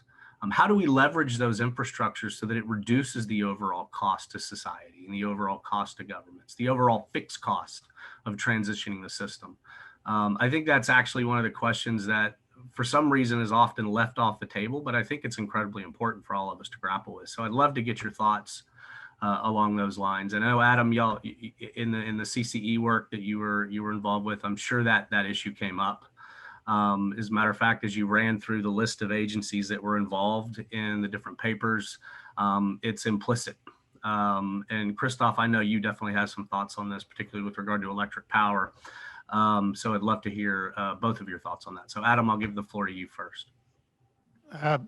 Thanks, Ken. One of the other task forces, there's a climate and energy task force for the T20.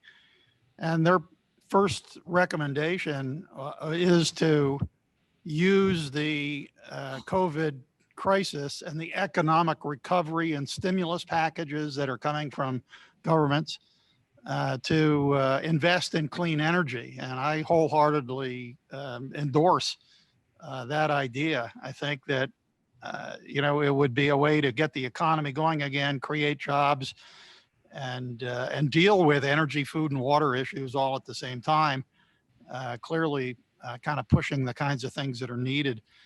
I want to come back with just a really short comment about carbon dioxide. Carbon is not the enemy. There's a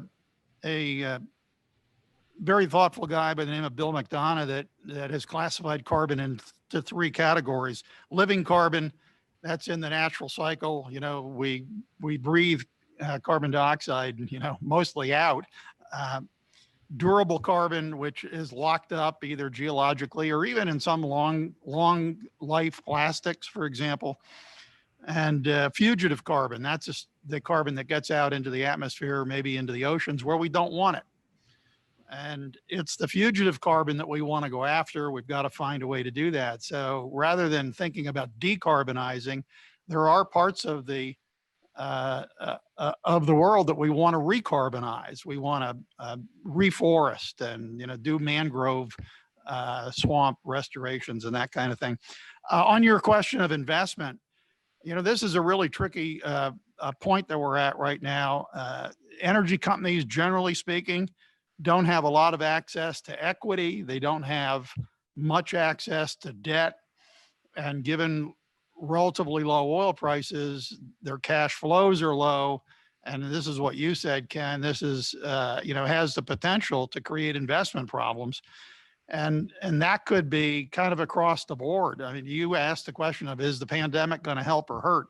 I think it would help in the sense if the recovery stimulus packages try to advance the idea of CCE technology. On the other hand, the economic downturn, we're going to be off 4% this year in global GDP. It is wreaking havoc on the ability to invest in many things, including those things that we need in the food, energy, and water nexus. So I think that there's still a ways to go here, even with a vaccine, and that getting everybody involved in the T20 and all of the other engagement groups, Civil 20, Business 20, Labor 20, Science 20, Women and Youth, and it is urban. There are some really interesting things going on in the urban area that would help move technology along to deal with the greenhouse gas emissions and so on. And I think we really, again, have to work together across countries, across disciplines to move this forward. Thanks. Thanks. Christoph? Well, to answer to your risk, I think there is a double axis risk on the pandemic. One is in geography and one is in time. In geographies, as you know, many countries are developing energy transition plans. But behind this word, energy transition, you can have different meanings. And some countries are understanding to the shift from the present energy mix to renewable. Some are considering to move from coal to gas. Some are with different means. So each, I would say, even there is as many energy transition definition as countries which are involved in this process. The risk with the pandemic is that we may need more collaboration, and the collaboration and the coordination of this transition may become weaker, and this could be an axis of challenge. So this is for geographies. On the other axis, you have the time issue, and it is true that the pandemic, because of the difficulties faced by the government and by the lack of financial capacities, may push to look at the short term more than in the long term. And if we consider that these transitions requires infrastructure, as you said, infrastructure are designed to last for a long time. So the economic model of infrastructure is the long time. There is a risk that the infrastructure will not meet the demand in some times. And so this is, to me, one of the reasons why multilateralism could help to bring a global message to all the countries on having a view on the long term, both, and having a view on what the neighbor is doing. And so, this is, to me, very important. And I will finish that because time is running, on the fact that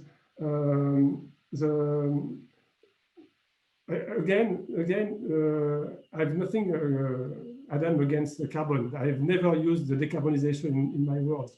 But the question is, we have new objects which are emerging. Renewable will be more present, and all the energy sources will be present. Out of them, renewable will be more present than today. We will have more electric cars because of cities which are pushing local pollution outside their center, the city centers. We will have more smart meters to give more information to the end user. These new objects of transition are connected to the distribution grid, and the distribution grid may play in the coming year a greater role than the one is playing today. So this is challenging the global system, the economics of that, and how to regulate these topics. So that's it for me. Ken, one last quick comment is, Go ahead, Adam. you know, behavioral changes are probably going to have to be examined by energy analysts and economists.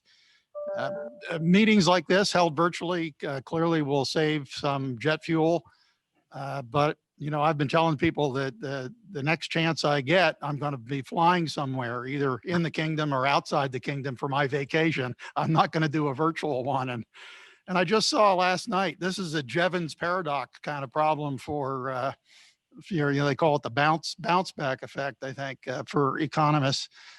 There's now going to be available an electric Hummer, right? You know, so so Right.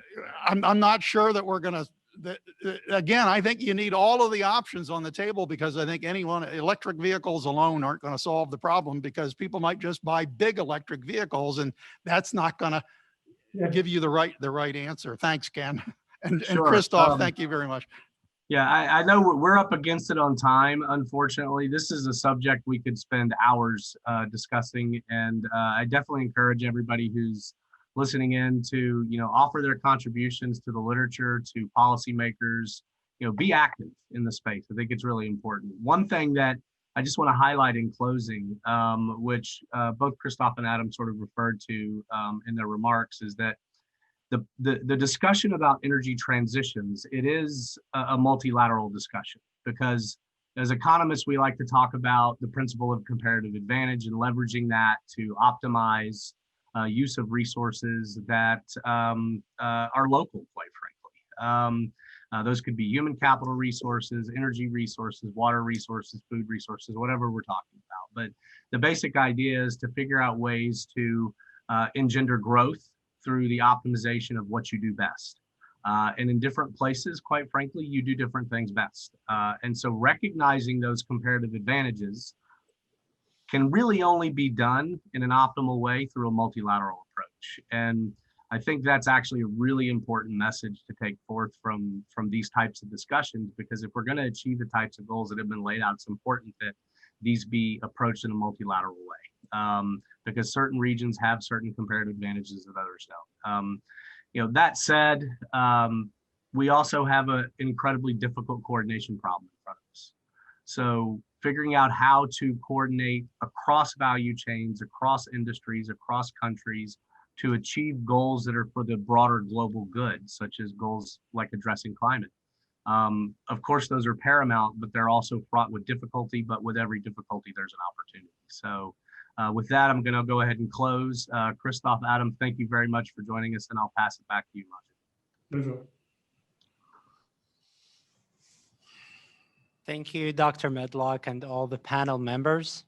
Our final panel discussion for the day is titled The Water, Energy, Food Nexus, Fostering Synergies Between Sustainable Development Policies. The session will be moderated by Dr. Olivier Durand-Lasserre, Research Fellow at CAPSARC. Dr. Durand-Lasserre, the floor is yours. Thank you, Majid. Thank you to the T20 Secretariat and to Terry for co-organizing this session. I have two panelists, Dr. Jill Engel-Cox and Professor Walid Zubairi. I will just quickly introduce this topic of the land water energy nexus, which has been already described quite extensively by Dr. Ajay Mathur. So we have some objectives about energy security, food security, water security, and more generally objective related to the sustainable development goals that can go beyond these three objectives. And for fulfilling all these needs, we need to use resources, scarce resources. And sometimes when we have policies that try to enable one objective, then it can create bottlenecks on one resources and on the other resources. So in a world where we have population growth, where we have climate change, urbanization, change in behavior, it is very important to try to take into account the interactions between the element of the nexus, to have policies that enable to achieve multiple objectives at the same time, using synergies and avoiding to have side effects of having some policies. This is an issue which is local because resources are local, because decision-making is local, but it is also issues that are global because they are interconnected through climate change. They are interconnected because a lot of the Nexus issue and the scarcity of resources in some places is solved through trade. And trade can be a way to solve these issues, but it can also create other problems. And also it's global because it can require a multilateral financing and cooperation. There have been in this task force, I would say 7 policy briefs which were about the land-water energy nexus. One was about the land-water energy, the nexus approach for sustainable development goals. Another one was more focused about the water and energy nexus in sub-Saharan Africa. There's been another brief which was about the nexus approach in cities, and two other briefs which were about, one was about trade, and it was more about water and agricultural and food security. But it was about trade and how a trade regulation can have to address some distortions that create distortion in the nexus. And there was another brief which was about the cost of agricultural products. We tried to take into account all the costs associated with agricultural production. The next two briefs are those that are to which contributed our two panelists here that I really would like to thank particularly. First, I will leave Dr. Jill Engel-Cox to present some conclusions of the briefs and some policy proposals. Thank you very much, Dr. Jill Engel-Cox, because you are in Colorado now and you attend the seminar from the start. So it means that you woke up very early. So I will ask you just to introduce yourself and to present some of the key points from your policy brief. Thank you. Great. The floor is yours. Thank you very much, Olivier, and thank you to the T20 for inviting me to speak, as well as to participate in the team that prepared the paper with my NREL colleagues, Jordan Cox, Jeff Logan, TC Agogo, and all the other authors that we worked together. It was really a wonderful experience to prepare this paper as in the middle of all of this, and I only wish we could all be together to meet in person. I'm the director of the Joint Institute of Strategic Energy Analysis. I'm at the U.S. National Renewable Energy Laboratory in Colorado. This picture behind me showing some of our local mountains. The NREL is one of the 17 U.S. Department of Energy national research laboratories with over 2,500 staff, and our focus is on renewable energy and energy efficiency, technology development, so wind, solar, geothermal, biomass, hydropower, different types of fuels, batteries. And in addition to that technology research, NREL works with cities and states, tribes, different countries, remote communities to plan their transition to clean power. But about 10 years ago, we realized that we needed to be researching more deeply about how renewable energy connects to other systems such as water, land, industry, agriculture. And so NREL and 5 partner universities created the Joint Institute for Strategic Energy Analysis. I'm the director of that institute. And we really focus on this cross-cutting analysis, which is how we became involved in this particular work.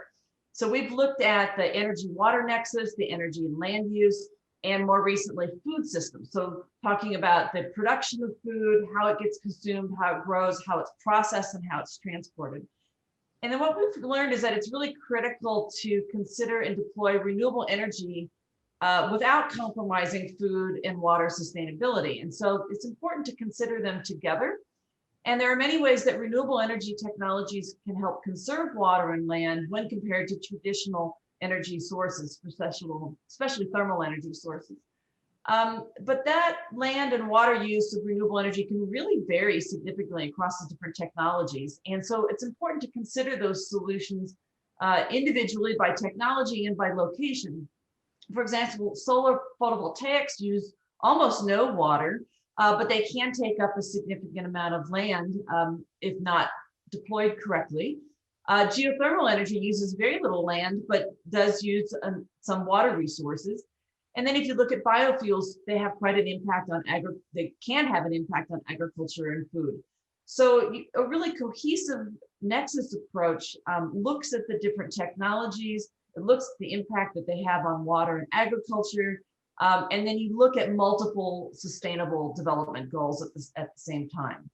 So we think some of the key steps are really to develop and share spatial resource knowledge, identify the regions that have value in terms of agriculture, water, and energy production, but plan them together. So don't plan them individually. But you need that spatial resource knowledge to do that. Identify and assess technology options that can be deployed in regions with synergistic effects, such as solar PV, distributed wind turbines, run-of-the-river hydropower, and then model them in the context of local water and land conservation. Our third key step is to design economic incentives that can be given to local industries and stakeholders that simultaneously incentivize low-cost renewables and benefit land and water. So you need those economic incentives that look at these multiple factors. And then communicate and share information. So publicizing programs and incentives and engaging local governments and community can help people learn from each other. And I think that's the importance of conferences like this for that. So let me finish just by mentioning one of several programs that we discussed in the paper, which is looking at how do you co-locate energy and agriculture. So renewable power generation and various forms of agriculture can be co-located on the same land. We often see pictures of solar fields that look like they're taking up a lot of space. But if you look at how you can look at like wind power and livestock underneath are actually very compatible. You can look at solar and float them on fish farms where you're growing fish and other sorts of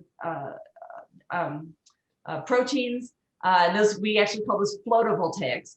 And then in the paper, we talk about agrivoltaics, which are solar photovoltaics that are placed higher above the ground. You put them 2 to 3 meters above the ground, and then you can grow vegetables or raise livestock underneath. And we actually have 30 test sites that, and there are many more globally that are actually testing about the multiple benefits of these agrivoltaics, as we call them.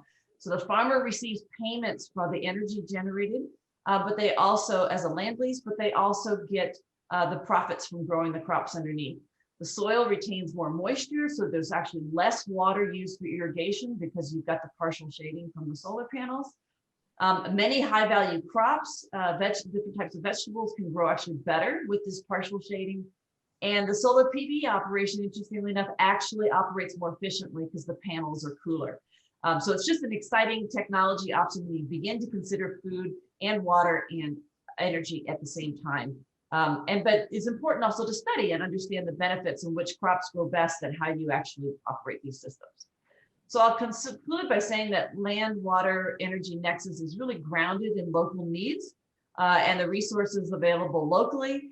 But yet many solutions will come from sharing technologies, experience, and approaches in international forums such as this so that we can address these global challenges together. So I'll turn it back over to you. Thank you very much, Jill, for this highlights. It was very, very interesting. Welcome, Professor Walid Zubairi. Thank you very much for attending this session. So you contributed to the task force with a policy brief on the Nexus approach for enabling sustainable development in the MENA region.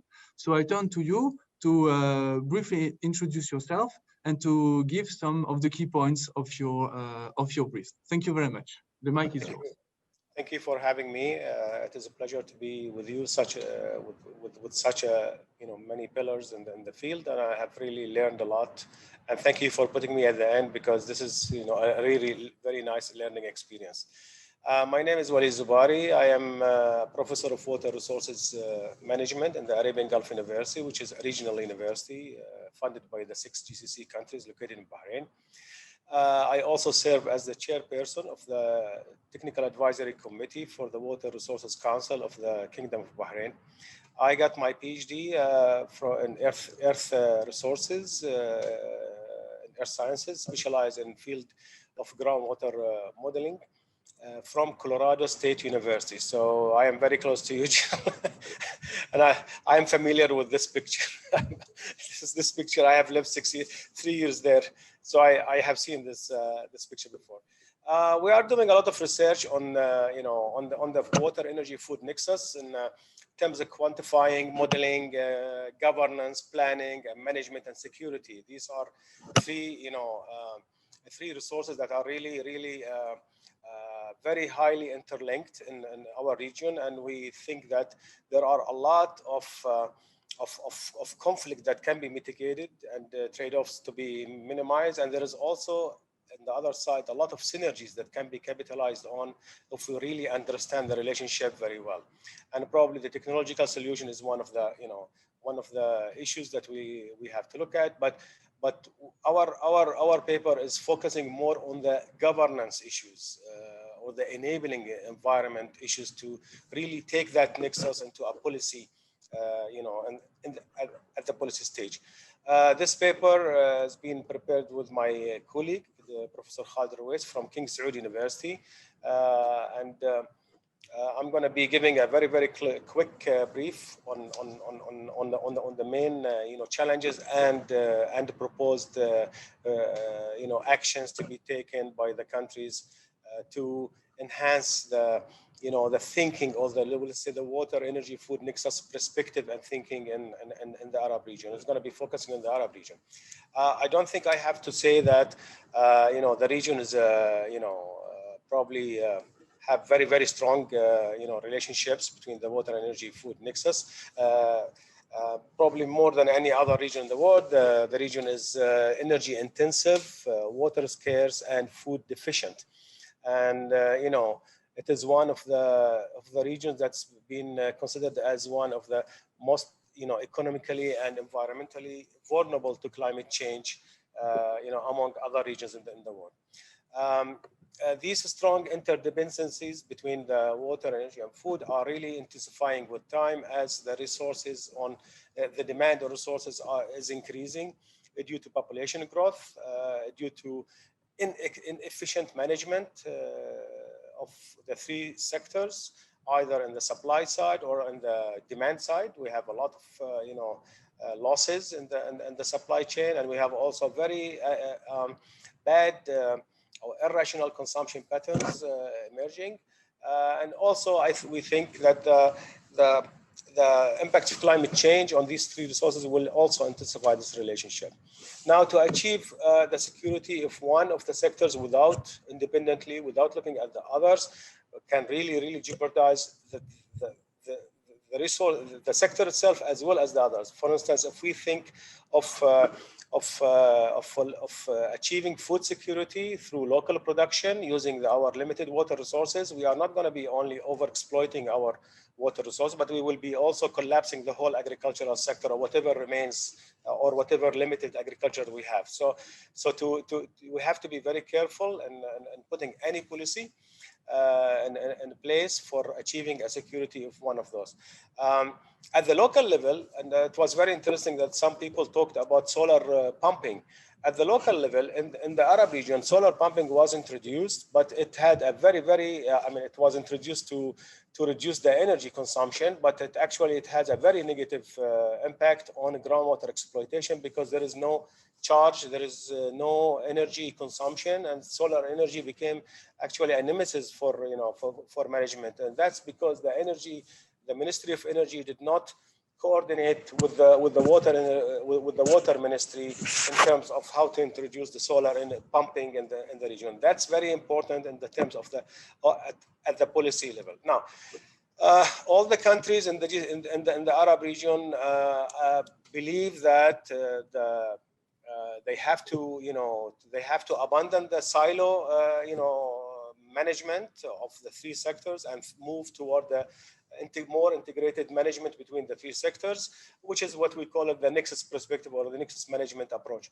However, this has been mentioned since the Bonn conference in 2011. We are talking about moving to the Nexus, but the progress in moving towards the Nexus approach has been very slow. And in our paper, we're trying to identify the main issue or the main constraints or the main enablers that are missing in the region to move to the Nexus approach. And we have identified four aspects of that. The first one is the scientific side, the other is the governance side, the third is the capacities, and the fourth is the investment side. So we think that we have four proposals in our paper. The first one is that we think that bridging the science policy gap is very important. There is a knowledge gap in the nexus itself among the sectors. How much is this sector is providing in the supply chain of the other, and so on. And this has to be bridged by, of course, more research. And also, we are proposing that there should be a network of people to work on this and identifying this and identifying the main critical issues that can be, that can put the relationship at risk, and how to mitigate and how to capitalize on the synergies. The other issue is to bridge the institutional framework gap. By tradition, ministries or responsible about the three sectors are not sitting under the same roof. There must be some coordination among these to really plan together and have some integrated planning together. There is none. It is not necessarily to have a physical structure. You can have soft structure, and they will do. We think that this is the reason why we have this silo thinking, that there is no coordination or communication between the institutes. The other one is bridging the capacity gap. We need people from all these three sectors to sit together and plan together and have also the right tools and models to look at what will happen if you increase, if you implement a certain policy here in this sector, and what's the impact on the others. And the last one, and then the least, the final one is to bridge the investment gap. We do have a problem between the private sector and the universities and the research center. There is no communication whatsoever between these. The private sector is I don't like to say this, but it's really completely it's immature to go and capitalize on the knowledge available in the university and the research center. And also the research centers actually are ignoring this very important topic of water, energy, food nexus, and technological innovation that can be really taken by the private sector. And we need to incentivize the private sector to take these projects like we have a lot of projects like waste to energy projects within these nexus. We have solar energy. We have so many technological aspects that can be taken. And if I would call this, I would not call it bridging the investment gap, but I would call it bridging the investment technology gap. So this is a very important issue, I think, for the region and the Arab region, and to have a good relationship between the private sector and the research center. And I'm going to stop at this. Thank you. Thank you very much, Professor Zubairi. Now I have just one question for each member of the panel. Dr. Jill Engelcox, it's about the scalability and this how this type of land water energy nexus policy, what's their role if you imagine a world with a large scale, very large scale deployment of renewable? If you look at some scenarios, for instance, the IEA sustainable development scenario where you have large shares of renewable, what this world means in terms of, does it require transformation of your approach? Just, and then I will have a question for Professor Zubairi. Yes, thank you. And I think this is an excellent question. I think it's something that the renewable energy sector is just starting to consider. I mean, we've been developing renewable energy technologies for so many years. It's always been a relatively small amount of our energy sector. But as we begin to consider very large scale deployments, getting to that 80–90% renewables, thinking about large scale electrification of things that are currently reliant on other types of fuels, it is important to realize that there will be an impact. Any energy transition that we've gone through in the past has both positive and negative ramifications. If you look at the transition in the early 1900s from animal power to automobiles, petroleum-powered automobiles, we went from a water quality problem from all the animals in the urban areas to an air quality problem with the combustion of the fuels. So I think it's important we can do it different this time as we make that transition to clean electricity. if we take that Nexus approach, we can really begin to address these things proactively.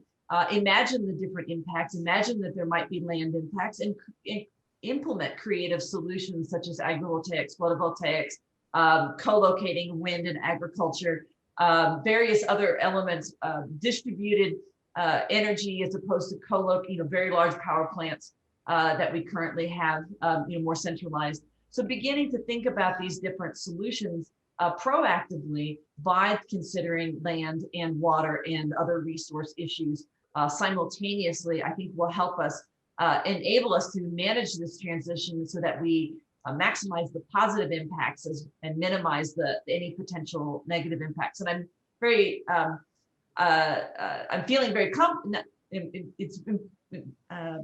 It's great that I'm starting to see the industry begin to think about these types of effects and begin to do this. And one final point that I want to make is that people tend to think of it, and those will be a very large component of our technologies, but there are a wide variety of other renewable energy technologies that may come that are either in existence now and are developing very rapidly. Geothermal is one that I've mentioned before, that will be very dependent on the location. And as the incentives come in place and begin to consider these things, the ability to use a variety of renewable energy technologies that are appropriate for the location will also help to mitigate these effects. So broadly, yes, I do think we will be able to manage this transition to very high levels of clean technologies, as long as we consider all of their effects on multiple different sectors. Thank you very much for this great answer. A question to you, Professor Zubari. So we have something that really disrupt our life and change our life over the last month, which is the COVID-19 pandemic. So it has had lots of consequences. And I would like to know what it told us about the resilience of the land, the food, the energy, water, food systems in the country where you are, so in Bahrain, and maybe on the region. So if we could have your thoughts about it, about the resilience, that would be very much appreciated.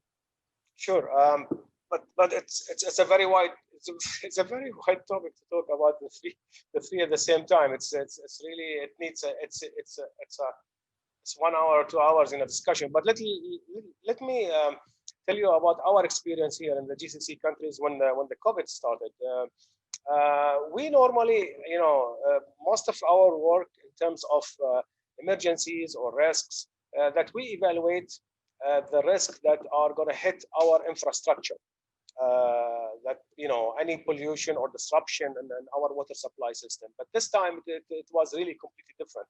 That it hit other areas that we have never experienced before. For instance, we had a problem with the manpowers that we are having, that because of the curfew they could not move, very easily like before. So we had a problem with the manpower coming, to go into their work, and until the governments issued that these people are essential workers, they can't move freely in the country. There was some problem, but we have a very, very good, and as you see, we have very good water and electricity supply system. It is really beyond the capacity even of what we need. But what happened during the COVID-19 period, which is something like eight months now, that there was a problem with balancing supply and demand. That people stayed at home, and then the consumption of the people completely changed in terms of electricity and water during the pandemic. Even the peak hours of demand completely changed, because the people are staying at home and they're consuming more. More than that, some of the countries like my country, they exempted the people from paying the electricity and water bills, and that even made the situation even worse, and our system became even more stressed because people are not paying, for bills, and they thought it is, it is a free. So my point from this, we have also another issue that because desalination is the main source of our water supply for our urban, population, we had a problem in terms of spare parts and in terms of consumables, because we have not localize this technology in the GCC. We are still, although it has been here since the 1950s, it is still an important technology, and that's a very strategic issue that we have to think about seriously. That when there is a stoppage or a close down or a border, closed, you have to have your technology manufactured locally and not to continue importing it from outside. Now, but going back to deal with the demand that we have, stress of the demand, we have to start thinking really seriously about emphasizing supply sustainability to consumption sustainability. The consumption side has to be looked very, very seriously. We cannot continue, consuming our water and energy resources in this way because they are highly subsidized. We should not think about that. We have to change, our attitude toward these resources, and that's the most important thing that you can do now at this stage, because saving water is saving actually energy. And the more you say, people don't think that way, but it is actually, when I save water, I save energy. The same thing for the food. When the food has been stockpiled, and so many people during COVID started to put a lot of food stockpiling their food, actually, and then most of it has been thrown because it is spoiled. This food waste is actually water and energy being, used to produce that food. So we have to look at the other side. We have to look at the consumer behavior more than the engineering side. The consumer behavior has to be changed in this part of the world. Unfortunately, we are blessed with a lot of resources, but I think saving, efficiency, rationalization has to be embedded in the society very, very, very quickly and very seriously. And that's it. Thank you very much. I have another question, but I'm just afraid that we will run out of time. So I really would like to thank you both for participating into this panel, and to thank you and also your co-authors for the work that has been done. I encourage also people to read the policy brief of the task force, especially those that are around the land water policy nexus, these 7 policy briefs and all the others. So yes, I would like to thank you again, and I will give the mic to the T20 Secretariat. Thank you, Dr. Durand-Lasserve and all the panel members. Next is the art presentation. Art is a universal language that speaks to all people and is able to evoke emotions, ideas, and thoughts. T20 Saudi uses art to communicate its themes, priorities, and policy recommendations to everyone. Today, we are honored to be viewing the art of a Saudi artist, Mr. Mohammed Al-Ajab. Mr. Al-Ajab was born in Jazan in 1946. He received his diploma from the Institute of Art Education in Riyadh and is a graduate of Florence Academy in Italy. Al-Ajam is a recipient of numerous awards and has participated in exhibitions and fairs nationally and internationally. The art piece that we're going to see today is titled Legacies of Old Jeddah Environment. The painting was chosen to represent the elements of Task Force 10, energy, food, and water. This piece is a subtle reminder that the most sustainable way of living is the outcome of the synergy between these elements. We're going to watch a short video. Unfortunately, Mr. Al-Ajam cannot join us today. After the video, Sarah Al-Maqbil will present on his behalf the painting that he made. Please note that the English-Arabic translation is available.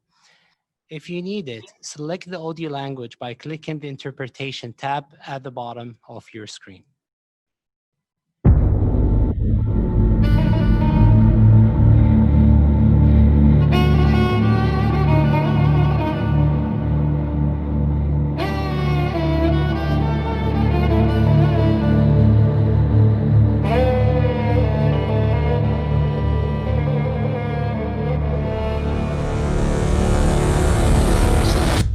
تراثيات بيئة جدة القديمة وهذا لها قصة معايا حدثت في الماضي عندما زرت جدة عام 82 وأنا جاي من بيئة قروية من جيزان أو منطقة جيزان اللي هي منطقة زراعية خضراء متشبع بالخضار.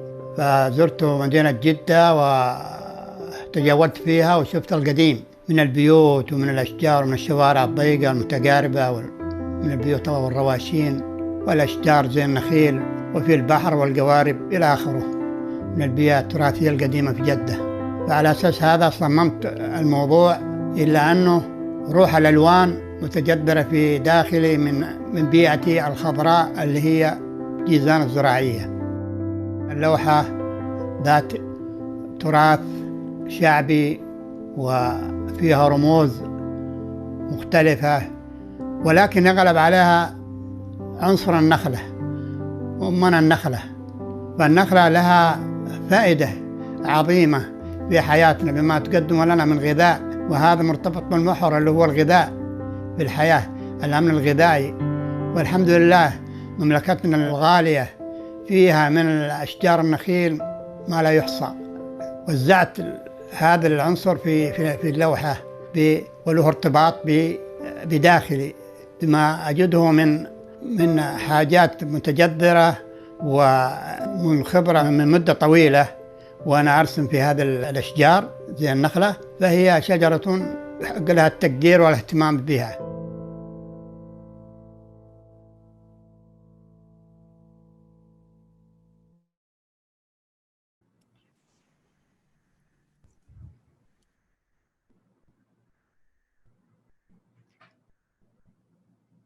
مرحبا جميعا.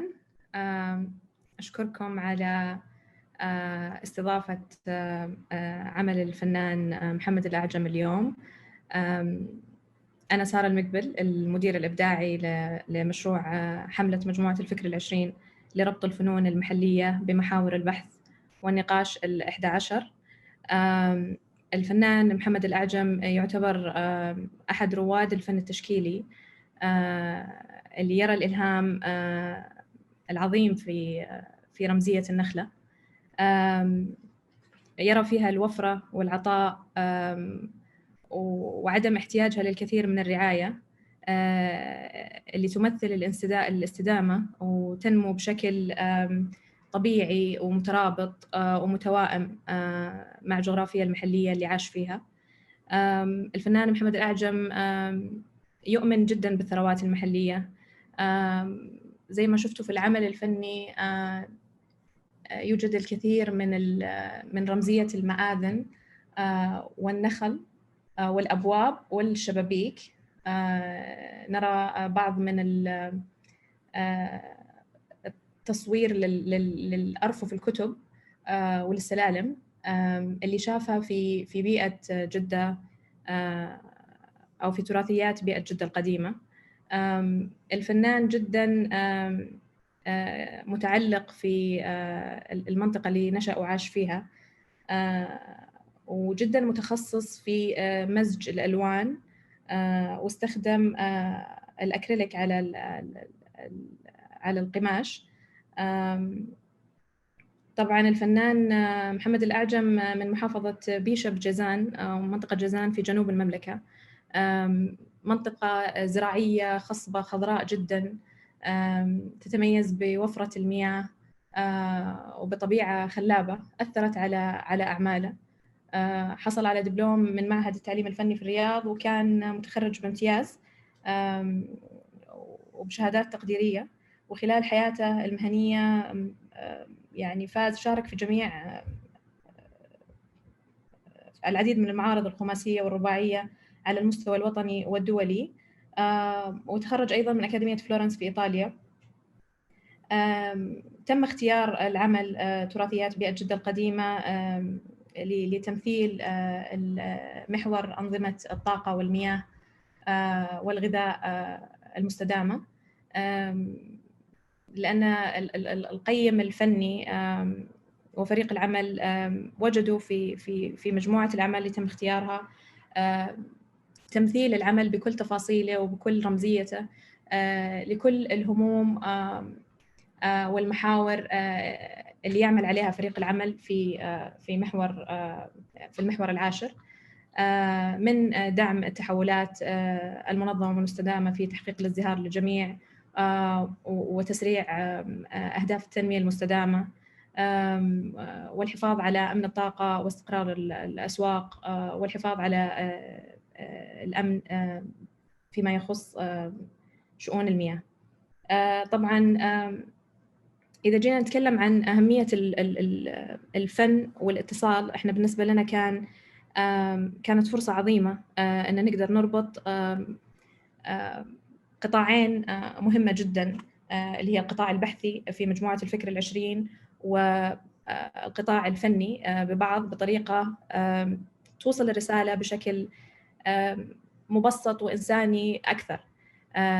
الفنان محمد الأعجم حاول يصل إلى فكرة المنهجية التقليدية في الحياة، وأن طرق العيش الأكثر استدامة من خلال البيئة الخضراء والموارد الكافية، أو الاكتفاء بالأقل اللي تقدمه الطبيعة، سيقودنا إلى مستقبل فيه استدامة أكثر لاستخدام كفاءة الطاقة، وفي استدامة أكثر فيما يخص توفير الأمن الغذائي والمائي.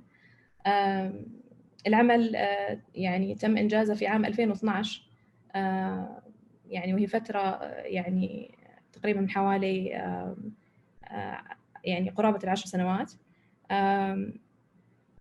وأنا بصراحة يعني أشوف أن الفن فيه رسالة عظيمة. الفنانين المحليين السعوديين والفنانين عالميا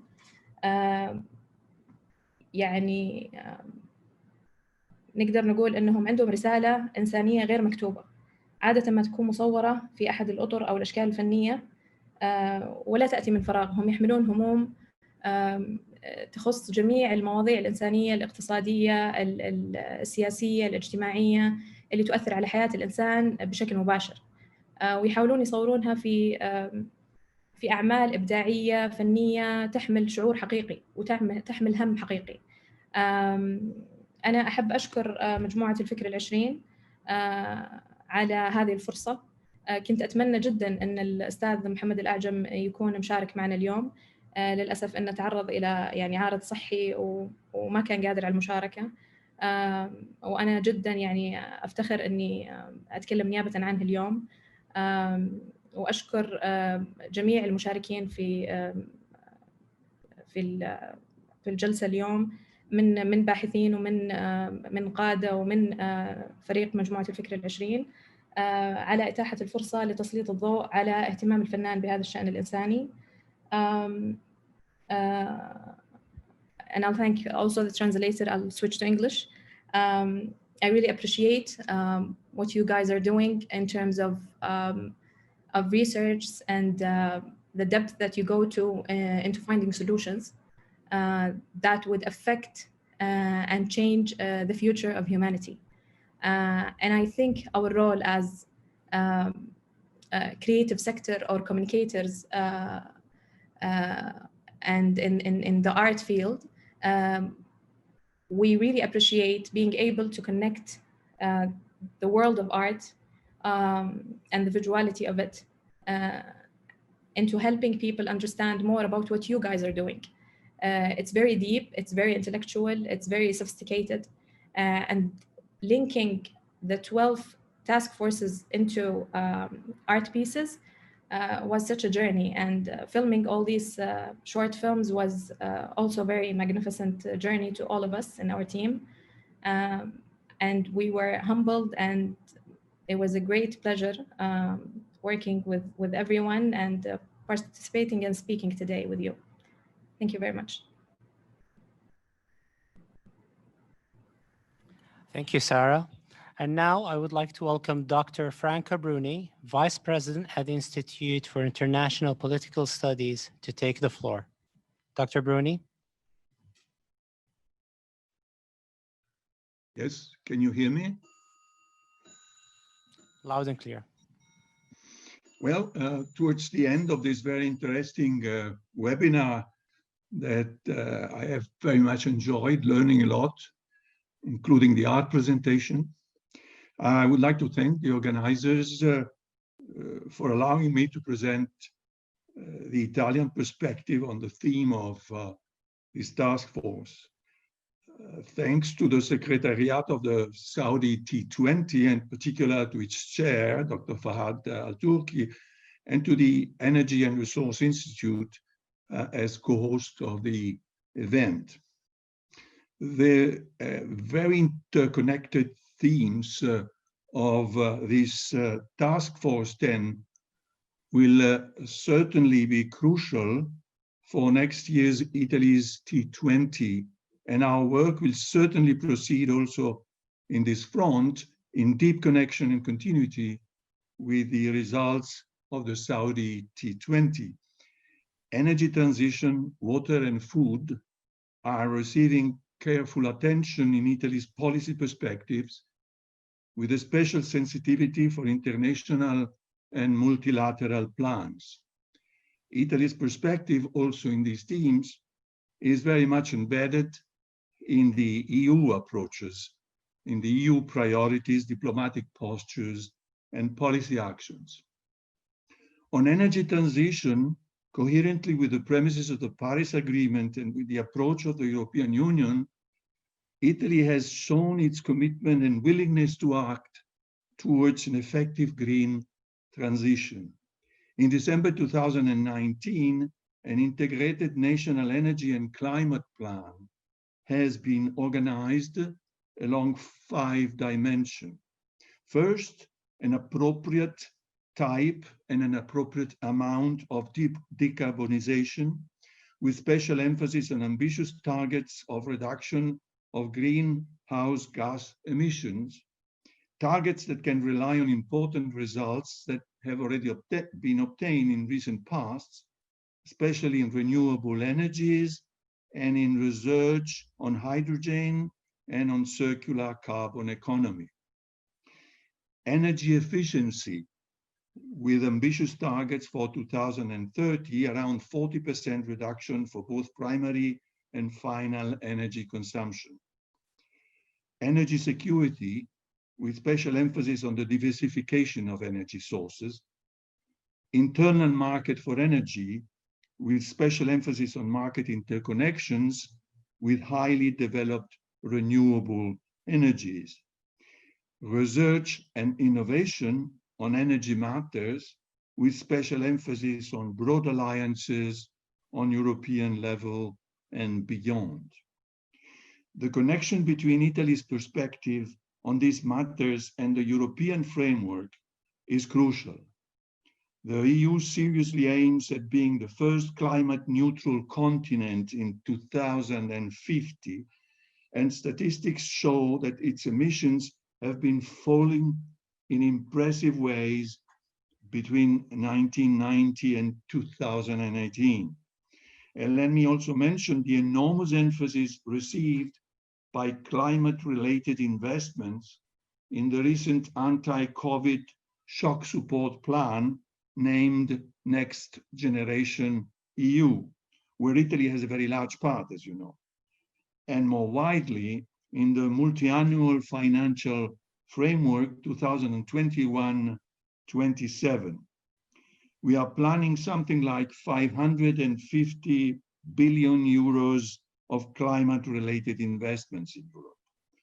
To mention a very specific but important aspect, the European Investment Bank will gradually increase the share of its financing dedicated to climate action and sustainability to reach 50% of its balance sheet by 2025, becoming de facto the EU Climate Bank.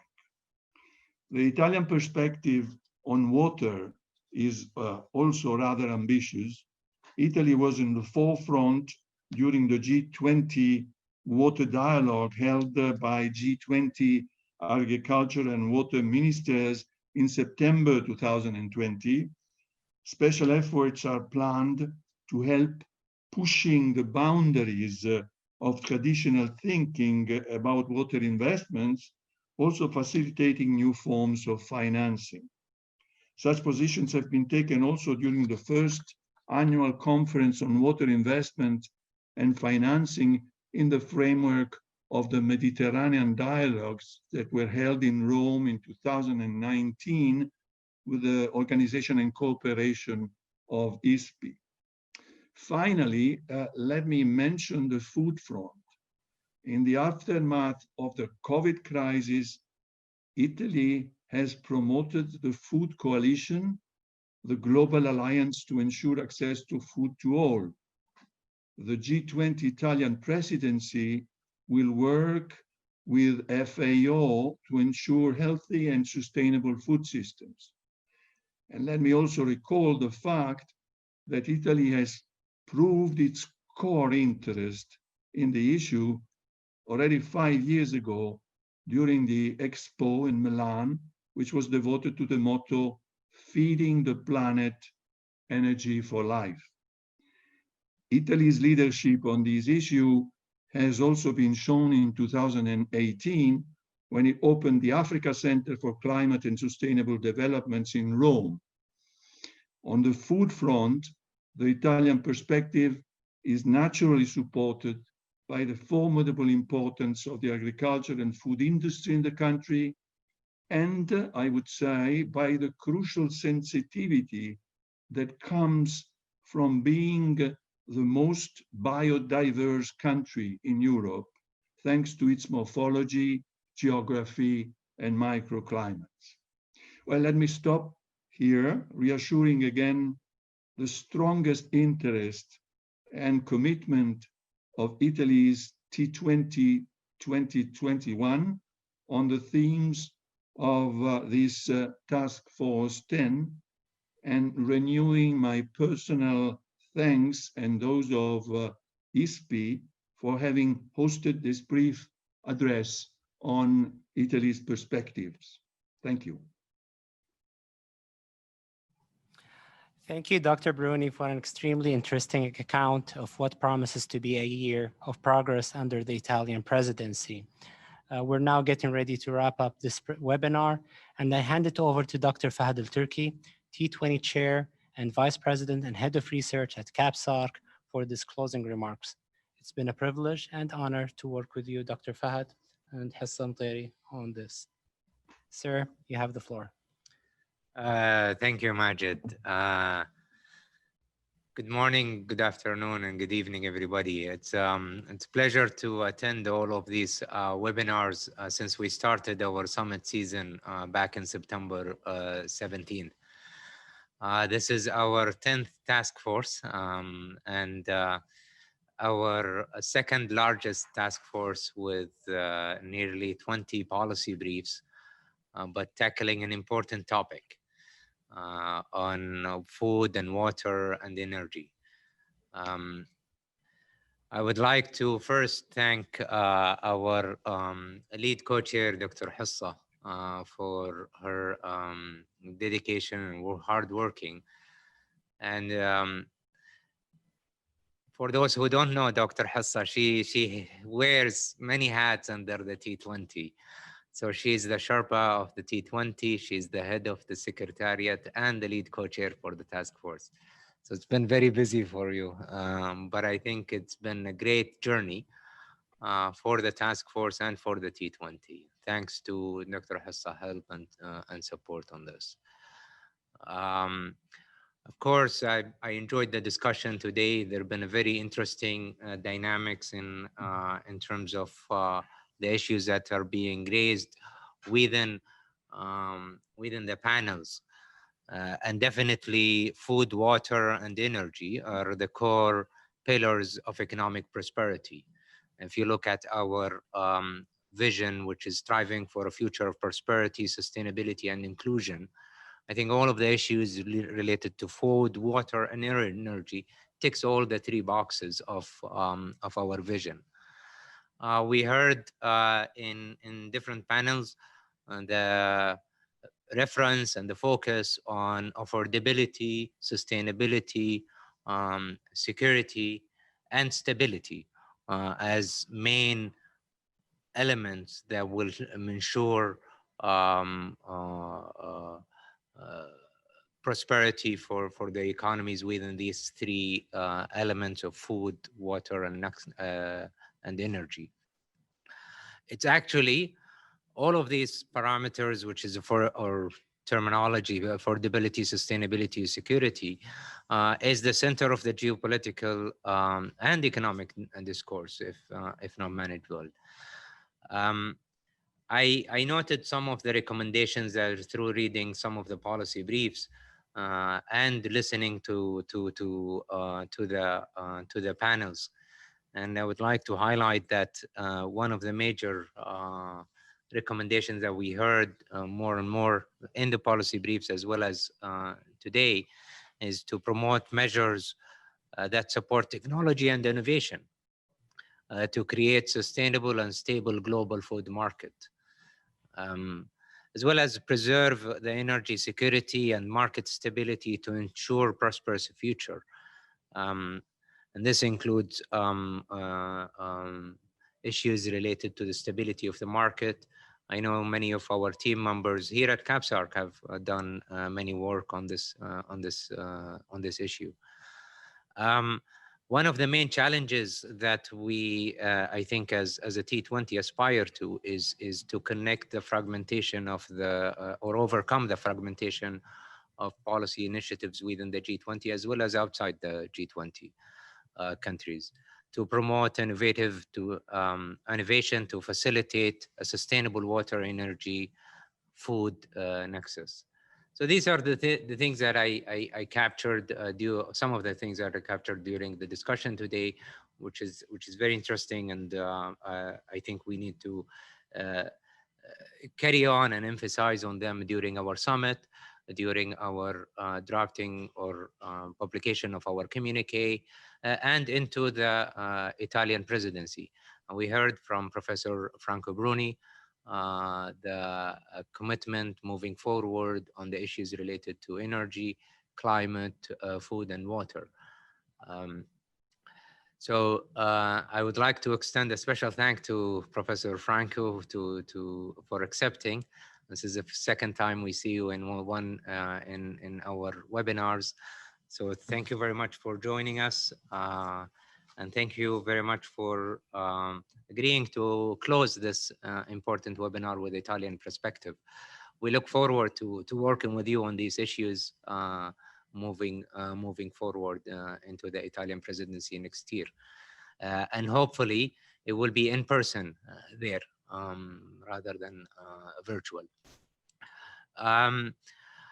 Of course, this work would not have been successful without the support of the of the co-chairs of the task force. So thank you very much for many of them been here today. The only missing, I guess, is Jim again, but we will see him in another webinar later next week. A special thank goes to our task force coordinator, who's been able to bring us together always, make sure that we are doing our work. So thank you very much, Majid, for a great effort and a great contribution for the T20 Task Force 10. Last but not least, I would like to thank our leading institutions, CAPSARC and KF-CRIS, for their dedication. I think for CAPSARC, this is an important task force as it is their focus. But also KF-CRIS have devoted and supported the whole T20 process by organizing as well as financing some of its activity. Without their contribution, it wouldn't have happened. As I mentioned, we are at the last mile of the T20. So we finished now 10 webinars, and we have one more to go, which is going to be next Tuesday on Task Force 11, which focuses on issues related to COVID-19 and implications of COVID-19 on economy, society, climate, and other matters. And how we can recover and build back better. So I invite you all to attend the 11th webinar, entitled Multidisciplinary Approach to Complex Problems. That will happen on Tuesday of next week. And then following that, we will have the last 2 days of our 2 days of our summit season on October 31st and November 1st. In that we will release the communique, and we will hand it to the Saudi government, the presidency of this year's G20. I look forward to seeing you all on Tuesday next week. And for now, thank you very much for attending. Thank you very much for your contribution. Thank you very much for insightful discussion and active discussion. And have a great weekend or the rest of the day as well. Ma as-salama. Thank you. Bye. Thank you, Bye. Dr. Turki, Dr. Assad. Thank you very much. This is Ajay. Thank you very much.